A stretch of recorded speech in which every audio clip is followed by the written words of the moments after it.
ಆಕಾಶವಾಣಿ ಮಂಗಳೂರು.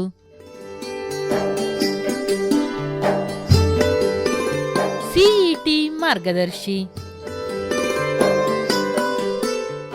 ಇಂದಿನ ವಿಷಯ ಕೆಮಿಸ್ಟ್ರಿ.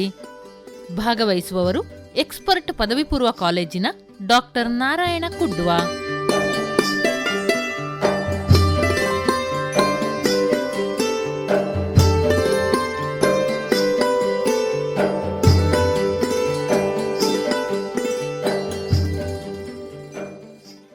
ಕೇಳುಗರೆ, ಕಾರ್ಯಕ್ರಮಕ್ಕೆ ಆತ್ಮೀಯವಾದಂತಹ ಸ್ವಾಗತ. ಇವತ್ತು ನಮ್ಮ ಜೊತೆಗಿದ್ದಾರೆ ಎಕ್ಸ್ಪರ್ಟ್ PU ಕಾಲೇಜಿನ ಡಾಕ್ಟರ್ ನಾರಾಯಣ ಕುಡ್ವಾ ಇವರು ಇವತ್ತು ನಮಗೆ ಸಿಇಟಿ ಕೆಮಿಸ್ಟ್ರಿ ಅಂದರೆ ಕೆಮಿಸ್ಟ್ರಿ ರಸಾಯನಶಾಸ್ತ್ರ ವಿಷಯ ಏನಿದೆ ಇದರ ಕುರಿತು ಸಿಇಟಿಗೆ ಹೇಗೆ ತಯಾರಾಗೋದು ಅನ್ನೋದರ ಬಗ್ಗೆ ನಮಗೆ ಮಾಹಿತಿಯನ್ನು ನೀಡಲಿಕ್ಕಿದ್ದಾರೆ. ಸರ್, ಕಾರ್ಯಕ್ರಮಕ್ಕೆ ಸ್ವಾಗತ. Thank you sir. ಈಗ ಸಿಇಟಿ ಕೆಮಿಸ್ಟ್ರಿಯ ಬಗ್ಗೆ ಹೇಳೋದಾದ್ರೆ ಸಿಲೆಬಸ್ ಏನಿದೆ ಸರ್? ಸಿಲೆಬಸ್ ಈ ಸರಿ ಹೇಗಿದೆ ಅಂದರೆ 9 ಲೆಸನ್ಸ್ ಫಸ್ಟ್ ಇಯರಲ್ಲಿದೆ, 10 ಲೆಸನ್ಸ್ ಸೆಕೆಂಡ್ ಇಯರಲ್ಲಿದೆ. ಆ್ಯಂಡ್ ನಾವು ಅದನ್ನು ಡಿವೈಡ್ ಮಾಡಿ ನೋಡಿದರೆ, ಅಂದರೆ ಕ್ವಶನ್ ಪೇಪರಲ್ಲಿ ಹೇಗೆ ಬರುತ್ತೆ ಅಂತ ನೋಡಿದರೆ 15ರಿಂದ 18 ಕ್ವಶನ್ಸ್ ಫಸ್ಟ್ ಇಯರ್ ಇದು ಬರುತ್ತೆ. ನಾರ್ಮಲಿ 15 ಅಂತ ಹೇಳ್ತೇವೆ ನಾವು, ಬಟ್ ಕೆಲವೊಮ್ಮೆ 2-3 ಕ್ವಶನ್ ಜಾಸ್ತಿ ಬರುವ ಚಾನ್ಸಸ್ ಇದೆ. ಉಳಿದ ಕ್ವಶನ್ ಎಲ್ಲ ಸೆಕೆಂಡ್ ಇಯರ್ದು ಬರುತ್ತೆ. ಇದರಿಂದಾಗಿ ಏನಾಗುತ್ತೆ ಅಂದರೆ ಸೆಕೆಂಡ್ ಇಯರಲ್ಲಿ ಆರ್ಗ್ಯಾನಿಕ್ ಕೆಮಿಸ್ಟ್ರಿ ಅದು ಸ್ವಲ್ಪ ಜಾಸ್ತಿ ಲೆಸನ್ಸ್ ಇರೋದು, ಸೊ ಅದರ ಕ್ವಶನ್ ಸ್ವಲ್ಪ ಜಾಸ್ತಿ ಆಗುತ್ತೆ. ಬಟ್ ಹಾಗೆ ನೋಡಕ್ಕೆ ಹೋದರೆ ಓವರ್ ಆಲ್ ಡಿಫಿಕಲ್ಟಿ ಲೆವೆಲ್ ಅಂತ ಅದರ ಬಗ್ಗೆ ಮಾತಾಡಿದರೆ ಡಿಫಿಕಲ್ಟಿ ಲೆವೆಲ್ ಅಷ್ಟೇನು ಮಹಾ ಅಂತ ಏನಿಲ್ಲ, ನಮ್ಮ ಬೋರ್ಡ್ ಲೆವೆಲ್ಗಿಂತ ಸ್ವಲ್ಪ ಜಾಸ್ತಿ ಬರುತ್ತೆ. ಮಕ್ಕಳು ಪ್ರಾಕ್ಟೀಸ್ ಮಾಡಬೇಕಾದ್ರೆ ಅದನ್ನ ಟೆಕ್ಸ್ಟ್ ಬುಕ್ ಇಂದ ಸ್ವಲ್ಪ ಎಕ್ಸಸೈಸ್ ಕ್ವಶನ್ಸ್ ಅಂತ ಇರ್ತವೆ, ಮತ್ತೆ ಈವನ್ ಸಾಲ್ವ್ಡ್ ಕ್ವಶನ್ಸ್ ಅಂತ ಇರ್ತವೆ, ಅದನ್ನೆಲ್ಲ ಸಾಲ್ವ್ ಮಾಡಬಹುದು. ಟಾಪಿಕ್ ಬಗ್ಗೆ ನೋಡಿದ್ರೆ ಸಿಇಟಿಗೆ ಇದು ಇಷ್ಟಿರೋದು, ಅಂದ್ರೆ ನಮ್ದು ಟೋಟಲಿ 19 ಲೆಸನ್ಸ್. ಈಗ ಸಿಇಟಿ ಮತ್ತೆ ನೀಟಿಗೆ ಏನಾದರೂ ವ್ಯತ್ಯಾಸ ಇದೆಯಾ? ಹೇಗೆ ವ್ಯತ್ಯಾಸ ಅಂದ್ರೆ ಒಂದು ಕ್ವಶನ್ಸ್ ಅಲ್ಲಿ, ಇನ್ನೊಂದು ಈವನ್ ಕ್ವಶನ್ ಪೇಪರ್ ಪ್ಯಾಟರ್ನ್ ಅಲ್ಲಿ ಕೂಡ ಸ್ವಲ್ಪ ಡಿಫ್ರೆನ್ಸ್ ಇದೆ. ಒಂದು ಎಕ್ಸಾಮ್ ಬರೆಯುವಾಗ ನೀಟಲ್ಲಿ ಒಂದೇ ಟೈಮಲ್ಲಿ ಫಿಸಿಕ್ಸ್, ಕೆಮಿಸ್ಟ್ರಿ, ಬಯಾಲಜಿ 3 ಬರೀಬೇಕು. ಬಟ್ ಸಿಇಟಿಗೆ ಹಾಗಿಲ್ಲ, ಅವರು ಸಪ್ರೇಟ್ ಆಗಿ ಬರೆಯೋದು. ಕ್ವಶನ್ಸ್ ಅಲ್ಲಿ 60 ಕ್ವಶನ್ಸ್ ಬರೋದು ಸಿಇಟಿಯಲ್ಲಿ. ನೀಟಲ್ಲಿ 45 ಕ್ವಶನ್ಸ್ ಆನ್ಸರ್ ಮಾಡಬೇಕು, ಬಟ್ ಔಟ್ ಆಫ್ 50. ಸೊ ಅವರಿಗೆ ಅಲ್ಲಿ ಚಾಯ್ಸ್ ಇರುತ್ತೆ. ಸೊ ಫಸ್ಟ್ 35 ಕ್ವಶನ್ಸ್ ಕಂಪಲ್ಸರಿ, ಆಮೇಲೆ 15 ಕ್ವಶನ್ಸ್ ಆಪ್ಷನಲ್ ಇರುತ್ತೆ. ಆ ಆಪ್ಷನಲ್ ಕ್ವಶನ್ಸ್ ಅಲ್ಲಿ ಫಸ್ಟ್ 10 ಬರ್ದದ್ದು. ಯಾಕಂದ್ರೆ ಕೆಲವು ಮಕ್ಕಳಿಗೆ ಡೌಟ್ಸ್ ಇರುತ್ತೆ, ಫಸ್ಟ್ 10 ಬೆಸ್ಟ್ 10 ಅಂತ. ಬೆಸ್ಟ್ 10 ಅಲ್ಲ, ಅವ್ರು ಫಸ್ಟ್ 10 ಯಾವ್ದು ಆನ್ಸರ್ ಮಾಡ್ತಾರ ಅದು ಮಾತ್ರ ಸೆಲೆಕ್ಟ್ ಆಗುತ್ತೆ. ಮತ್ತೆ ಅವ್ರು ಆನ್ಸರ್ ಮಾಡಿದ್ರು ಕೂಡ ಲೆಕ್ಕಕ್ಕಿಲ್ಲ. ಸೊ ಅದು ಒಂದು ಡಿಫ್ರೆನ್ಸ್ ಬರುತ್ತೆ. ಡಿಫಿಕಲ್ಟಿ ಲೆವೆಲ್ ನೋಡಿದ್ರೆ ಆಲ್ಮೋಸ್ಟ್ ಸಿಮಿಲರ್ ಇದೆ. ನೀಟ್ ಸ್ವಲ್ಪ ಡಿಫಿಕಲ್ಟಿ ಲೆವೆಲ್ ಜಾಸ್ತಿ. ಕ್ವಶನ್ಸ್ ಪ್ಯಾಟರ್ನ್ ಅಲ್ಲಿ ಕೂಡ ಸ್ವಲ್ಪ ಡಿಫರೆನ್ಸ್ ಬರುತ್ತೆ. ಅಂದ್ರೆ ಅಲ್ಲಿ ಎಸರ್ಷನ್ ರೀಸನ್ ಅಂತ ಕ್ವಶನ್ಸ್ ಇದೆ. ಮಕ್ಕಳಿಗೆ ಕ್ವಶನ್ಸ್ ಬೇಕಾದ್ರೆ NCERT ಎಕ್ಸಾಂಪ್ಲಾರ್ ಅಂತ ಒಂದು ಬುಕ್ ಇದೆ, NCERT ಟೆಕ್ಸ್ಟ್ ಬುಕ್ ಜೊತೆಗೆ ಸಿಗುತ್ತೆ. ಅದರಲ್ಲಿ ಆ ಕ್ವಶನ್ಸ್ ಇವೆ, ಎಸರ್ಷನ್ ರೀಸನ್ ಅಂತ ಹೇಳಿ, ಮತ್ತೆ ಸ್ಟೇಟ್ಮೆಂಟ್ 1 ಸ್ಟೇಟ್ಮೆಂಟ್ 2 ಅಂತ. ಅದೊಂದು ಸ್ವಲ್ಪ ಡಿಫರೆನ್ಸ್ ನೀಟಲ್ಲಿ ಮತ್ತೆ ಸಿಇಟಿ ಅಲ್ಲಿ. ಡಿಫಿಕಲ್ಟಿ ಲೆವೆಲ್ ನೋಡಿದ್ರೆ ಡಿಫರೆನ್ಸ್ ಇಲ್ಲ, ಬಟ್ 3 ಗಂಟೆಗೆ ಬರೆಯೋದ್ರಿಂದ, 3 ಗಂಟೆ 20 ನಿಮಿಷ ಅಲ್ಲಿ ಬರೆಯೋದ್ರಿಂದ ಅಲ್ಲಿ ಸ್ವಲ್ಪ ಅವರಿಗೆ ಕಷ್ಟ ಆಗ್ಬೋದು, ಬಿಕಾಸ್ ಸ್ವಿಚ್ ಓವರ್ ಆಗಬೇಕು ಒಂದು ಟಾಪಿಕ್ ಇಂದ ಇನ್ನೊಂದು. ಬಟ್ ಅದರ್ವೈಸ್ ಅಷ್ಟೇನಿಲ್ಲ. ಈಗ ನಾವು ಚಾಪ್ಟರ್ ವೈಸ್ ನೋಡುತ್ತಾ ಬರೋದಾದ್ರೆ ಫಸ್ಟ್ PUC ಇಂದ ಶುರು ಮಾಡೋದಾದ್ರೆ ಮೊದಲನೇ ಒಂದು ಚಾಪ್ಟರ್ ಏನಿದೆ, some basic concepts of chemistry.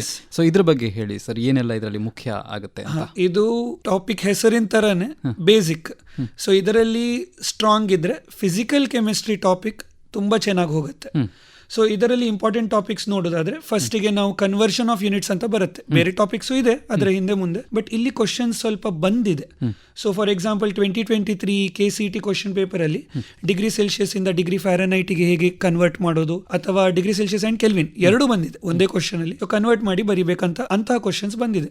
So ಇದು ಬರುವ ಚಾನ್ಸಸ್ ಇದೆ, ಬಿಕಾಸ್ ಇಲ್ಲಿ ಮಿಸ್ಟೇಕ್ಸ್ ಕೂಡ ಆಗೋ ಚಾನ್ಸ್ ಇದೆ. ಯಾಕಂದ್ರೆ ಕ್ವಶನ್ ಡಿಫಿಕಲ್ಟ್ ಅಲ್ಲ, ಟ್ರಿಕ್ಕಿ ಆಗಿ ಬರುತ್ತೆ ಒಂದದು. ಇನ್ನೊಂದು ಎಂಪಿರಿಕಲ್ ಫಾರ್ಮುಲಾ, ಮೊಲಿಕ್ಯುಲರ್ ಫಾರ್ಮುಲಾ ಅಂತ ಒಂದು ಕಾನ್ಸೆಪ್ಟ್ ಇದೆ, ಅದರಿಂದ ಕ್ವಶನ್ಸ್ ಬರುವ ಚಾನ್ಸ್ ಇದೆ. ಕ್ವಶನ್ಸ್ ಬಂದಿದೆ ಕೂಡ. 2021 ನಲ್ಲಿ ಒಂದು ಕ್ವಶನ್ ಇತ್ತು, ಒಂದೇನಂದ್ರೆ pure compound contains 2.6 gram of carbon ಅಂತ ಹೇಳಿ, 1.2 × 10⁻23 atoms of hydrogen, 0.2 moles of oxygen atom, ಮತ್ತೆ ಇಷ್ಟು ಡೇಟಾ ಕೊಟ್ಟು ಅವ್ರು ಎಂಪಿರಿಕಲ್ ಫಾರ್ಮುಲಾ ಬರೀರಿ ಅಂತ ಹೇಳ್ತಾರೆ. ಸೊ ಇದನ್ನ ನಾವೀಗ ಸಾಲ್ವ್ ಮಾಡಬೇಕಾದ್ರೆ ಇದಕ್ಕೆ ಇನ್ನೊಂದೊಂದು ಟಾಪಿಕ್, ಇದೊಂದು ಹೆಲ್ಪ್ ಬೇಕಾಗುತ್ತೆ. ಆ topic next one mole concept ಅಂತ ಹೇಳಿ. ಕೆಮಿಸ್ಟ್ರಿಯಲ್ಲಿ ನಾವು ಏನೂ ಒಂದು ಕ್ಯಾಲ್ಕುಲೇಷನ್ ಮಾಡುವಾಗ ಎಷ್ಟು ಈಲ್ಡ್ ಬರುತ್ತೆ, ಎಷ್ಟು ಪ್ರಾಡಕ್ಟ್ ಬರುತ್ತೆ, ಅಥವಾ ಎಷ್ಟು ರಿಯಾಕ್ಟೆಂಟ್ ಅನ್ನ ನಾವು ಯೂಸ್ ಮಾಡಬೇಕು, ಇದೆಲ್ಲ ಮಾಡಬೇಕಾದ್ರೆ ನಾವು ಮಾಸಲ್ಲೂ ಹೋಗ್ಬೋದು ಅಥವಾ ನಂಬರ್ ಅಲ್ಲಿ ಹೋಗ್ಬೋದು. ನಂಬರ್ ಅಂತ ಹೇಳುವಾಗ ಅದ್ರಲ್ಲಿ ಮೋಲ್ಸ್ ಬರುತ್ತೆ. ಸೊ ಇದು ಒಂದು ಇಂಪಾರ್ಟೆಂಟ್ ಟಾಪಿಕ್. ಇದರಿಂದ ಡೈರೆಕ್ಟ್ ಆಗಿ ಕ್ವಶನ್ ಬರೋದಕ್ಕಿಂತಲೂ ವಿ ಕ್ಯಾನ್ ಟೆಲ್ ದಟ್ ಅಲ್ಲಿ ಅದನ್ನ ಕನೆಕ್ಟ್ ಮಾಡಿಕೊಂಡು ಒಂದ್ 2-3 ಟಾಪಿಕ್ಸ್ ಅಲ್ಲಿ ಇದರ ಕ್ವಶನ್ ಬರುವ ಚಾನ್ಸ್ ಇದೆ. ಸೊ ಅದರದ್ದೇ ಆಗಿ ಕ್ವಶನ್ ಬರೋದು ರೇರ್, ಬರೋದಿಲ್ಲ ಅಂತ ಹೇಳೋದಿಲ್ಲ ನಾನು, ಬರಬಹುದು. ಅದನ್ನ ಕನೆಕ್ಟ್ ಮಾಡ್ಕೊಂಡು ಒಂದ್ 2-3 ಕಾನ್ಸೆಪ್ಟ್ ಜೊತೆ ಮಾಡ್ಕೊಂಡು ಬರುವ ಚಾನ್ಸ್ ಇದೆ. ಈಗ ಬಂದ ಹಾಗೆ, ಈಗ ನಾನದು ಎಂಪಿರಿಕಲ್ ಫಾರ್ಮುಲಾ ಪ್ರಾಬ್ಲಮ್ ಹೇಳಿದ್ದು, ಅಲ್ಲಿ ನಾನೀಗ 2.4 ಗ್ರಾಮ್ ಕಾರ್ಬನ್ ಹೇಳಿದನ್ನ ಸ್ವಲ್ಪ ಮೋಲ್ಸ್ ಗೆ ಕನ್ವರ್ಟ್ ಮಾಡಬೇಕಾಗತ್ತೆ. 2.4 ಡಿವೈಡೆಡ್ ಬೈ 12 ಅಂತ ಮಾಡುವಾಗ ಅಲ್ಲಿ ನಂಗೆ 0.2 ಅಂತ ಬಂದ್ಬಿಡುತ್ತೆ. ಸೊ ಅದು ಮೋಲ್ ಯೂಸ್ ಮಾಡಿಕೊಂಡು ನಾನು ಎಂಪಿರಿಕಲ್ ಫಾರ್ಮುಲಾ ಕ್ಯಾಲ್ಕುಲೇಟ್ ಮಾಡಬಹುದು. ಇನ್ನೊಂದು ಫೈನಲಿ ಬರೋದು ವೆರಿ ಇಂಪಾರ್ಟೆಂಟ್, ಇದರಲ್ಲಿ ಸ್ಟಾಯ್ಕಿಯೋಮೆಟ್ರಿ ಅಂತ ಹೇಳಿ, ನಾನೀಗ ಈಲ್ಡ್ ಕ್ಯಾಲ್ಕುಲೇಷನ್ ಹೇಳಿದೆಯಲ್ಲ ಅದರಲ್ಲಿ ಬರುತ್ತೆ. ಅದರಲ್ಲಿ ಇನ್ನೊಂದೊಂದು ಲಿಮಿಟಿಂಗ್ ರಿಯೇಜೆಂಟ್ ಕಾನ್ಸೆಪ್ಟ್, ಅದೆಲ್ಲ ಒಂದಕ್ಕೊಂದು ತಾಗಿರುವಂತ ಕಾನ್ಸೆಪ್ಟ್, ಸಪರೇಟ್ ಆಗಿರೋದಿಲ್ಲ ಲಿಮಿಟಿಂಗ್ ರಿಯೇಜೆಂಟ್. ಸ್ಟಾಯ್ಕಿಯೋಮೆಟ್ರಿ ಕ್ಯಾಲ್ಕುಲೇಷನ್ ಮಾಡಬೇಕಾದ್ರೆ ನಮಗೆ ಲಿಮಿಟಿಂಗ್ ರಿಯೇಜೆಂಟ್ ಕ್ಯಾಲ್ಕುಲೇಷನ್ ಕೂಡ ಆಗ್ಬೇಕಲ್ಲ, ಅದೊಂದಿದೆ. ಮತ್ತೆ ಫೈನಲಿ ನಾವು ರಿಯಾಕ್ಷನ್ಸ್ ಅನ್ನ ಮಾಡುವಾಗ ಸೊಲ್ಯೂಷನ್ ಸ್ಟೇಟ್ ಅಲ್ಲಿ ಮಾಡ್ತೇವೆ, ಅಂದ್ರೆ ನೀರಲ್ಲಿ ಡಿಸಾಲ್ವ್ ಮಾಡಿಯಾ, ಆಲ್ಕೋಹಾಲ್ ಅಲ್ಲಿ ಡಿಸಾಲ್ವ್ ಮಾಡಿಯಾ. ಸೊ ಹಾಗಿದ್ದಾಗ ನಾವು ಕಾನ್ಸಂಟ್ರೇಷನ್ ಟರ್ಮ್ಸ್ ಅಂತ ಬರುತ್ತೆ. ಇದರಲ್ಲಿ ಒಂದು ಬೆನಿಫಿಟ್ ಏನಂದ್ರೆ ಸೆಕೆಂಡ್ ಇಯರ್ ಅಲ್ಲಿ ಇನ್ನೊಮ್ಮೆ ರಿಪೀಟ್ ಆಗುತ್ತೆ. ಸೊ ಇನ್ನೊಂದು ಲೆಸನ್ ಅಲ್ಲಿ ಸೊಲ್ಯೂಷನ್ಸ್ ಅಂತ ಚಾಪ್ಟರ್ ಇದೆ, ಅಲ್ಲಿ ಇದೇ ಕಾನ್ಸೆಪ್ಟ್ ಆಲ್ಮೋಸ್ಟ್ ಅದೇ ತರ ಬಂದ್ಬಿಡುತ್ತೆ. ಸೊ ಅವರಿಗೆ ಇನ್ನೊಮ್ಮೆ ರಿವೈಸ್ ಕೂಡ ಆಗಿರುತ್ತೆ ಈಗ ಸೆಕೆಂಡ್ ಇಯರ್ ಅಲ್ಲಿ. ಸೊ ರಿಲೇಟಿವ್ಲಿ ಈಸಿ ಆಗಿರುತ್ತೆ ಈ ಟಾಪಿಕ್. ಬಟ್ ಇದು ಕೂಡ ಅಗೈನ್ ಮೋಲ್ ಕಾನ್ಸೆಪ್ಟ್ ರಿಲೇಟೆಡ್ ಆಗಿಯೇ ಇದೆ, ಅದು ಮೋಲ್ಸ್ ಯೂಸ್ ಮಾಡ್ಕೊಂಡೇ ಹೆಚ್ಚಾಗಿ ಕ್ಯಾಲ್ಕುಲೇಷನ್ ಆಗಿರುತ್ತೆ. ಸೊ ನಾರ್ಮಲಿ ಇದೆಲ್ಲ ಈ ಚಾಪ್ಟರ್ ಅಲ್ಲಿ ಬರುವಂತ ಇಂಪಾರ್ಟೆಂಟ್ ಕಾನ್ಸೆಪ್ಟ್ಸ್. ಈ ಚಾಪ್ಟರ್ಗೆ ಮಾತ್ರ ಅಲ್ಲ, ಬೇರೆ ಚಾಪ್ಟರ್ಸ್ ಅಲ್ಲೂ ಇದು ಇಂಪಾರ್ಟೆಂಟ್ ಆಗಿರುತ್ತೆ. ಅಂದ್ರೆ ಇದನ್ನ ಅರ್ಥ ಮಾಡಿಕೊಂಡ್ರೆ ಉಳಿದ ಪ್ರಶ್ನೆಗಳನ್ನ ಆನ್ಸರ್ ಮಾಡೋದು ಸುಲಭ ಆಗುತ್ತೆ. ಕರೆಕ್ಟ್. ಈಗ ಮುಂದಿನ ಚಾಪ್ಟರ್ಗೆ ಹೋಗೋದಾದ್ರೆ ಸ್ಟ್ರಕ್ಚರ್ ಆಫ್ ಆಟಮ್, ಇದರಲ್ಲಿ ಏನು ಮಹತ್ವದ್ದು ಸರ್?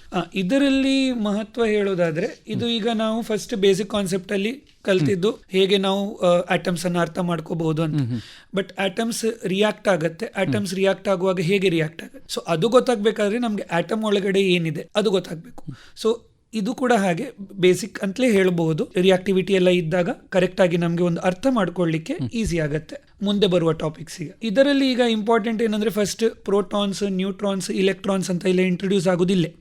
ಸೊ ಇಲ್ಲಿ ಇಂಟ್ರೊಡ್ಯೂಸ್ ಆದ್ಮೇಲೆ ನಾವು ಅದನ್ನ ಒಂದು ಆಟಮ್ ಅಲ್ಲಿ ಒಂದು ಎಷ್ಟು ಪ್ರೋಟಾನ್ ಇರುತ್ತೆ, ಎಷ್ಟು ನ್ಯೂಟ್ರಾನ್ ಇರುತ್ತೆ, ಎಷ್ಟು ಇಲೆಕ್ಟ್ರಾನ್ ಇರುತ್ತೆ, ಇದನ್ನ ಹೇಳಬಹುದು. ಫಾರ್ ಎಕ್ಸಾಂಪಲ್ ಒಂದು ಕ್ವಶನ್ ಇತ್ತು 2023 ಅಲ್ಲಿ, number of protons, neutrons, electrons in the sulphide ion ಅಂತ ಹೇಳಿ. ಈಸಿ ಇತ್ತು ಯಾಕೆಂದ್ರೆ ಅವ್ರ ಅಟಾಮಿಕ್ ನಂಬರ್, ಅಟಾಮಿಕ್ ಮಾಸ್ ಎಲ್ಲ ಕೊಟ್ಟಿದ್ರು. ಸೊ ಹಾಗೆ ಹೇಳುವಾಗ ಅಟಾಮಿಕ್ ನಂಬರ್ ಬಂದಾಗ 16 ಅಂತ ಇತ್ತು. ಸೊ ಅದು ನಂಬರ್ ಆಫ್ ಪ್ರೋಟಾನ್ಸ್ ಆಯ್ತು. 32 ಅಟಾಮಿಕ್ ಮಾಸ್ ಇತ್ತು, 32 ಮೈನಸ್ 16 ಮಾಡಿದಾಗ ನಂಬರ್ ಆಫ್ ನ್ಯೂಟ್ರಾನ್ಸ್ ಬಂತು. ಸಲ್ಫರ್ ಅಲ್ಲಿ 16 ಪ್ರೋಟಾನ್ ಇದ್ದದ್ರಿಂದ 16 ಇಲೆಕ್ಟ್ರಾನ್ ಇರುತ್ತೆ. ಬಟ್ ನಾವು S2 ಮೈನಸ್ ಅಂತ ಹೇಳ್ತೇವೆ. 2 ಮೈನಸ್ ಅಂದ್ರೆ ಇನ್ನೂ 2 ಇಲೆಕ್ಟ್ರಾನ್ ಅನ್ನ ಆಡ್ ಮಾಡಬೇಕು. ಸೊ ಆಗ 16 ಇದ್ದದ್ದು 18 ಆಯ್ತು. So very simple question, CET ಅಲ್ಲಿ ಬಂದಿದೆ, ಕ್ವೈಟ್ ಈಸಿಲಿ ಸಾಲ್ವ್ ಮಾಡಬಹುದು. ಬಟ್ ಏನಂದ್ರೆ ಕನ್ಫ್ಯೂಷನ್ ಇದ್ರೆ ಪ್ರಾಬ್ಲಮ್ ಆಗುತ್ತೆ.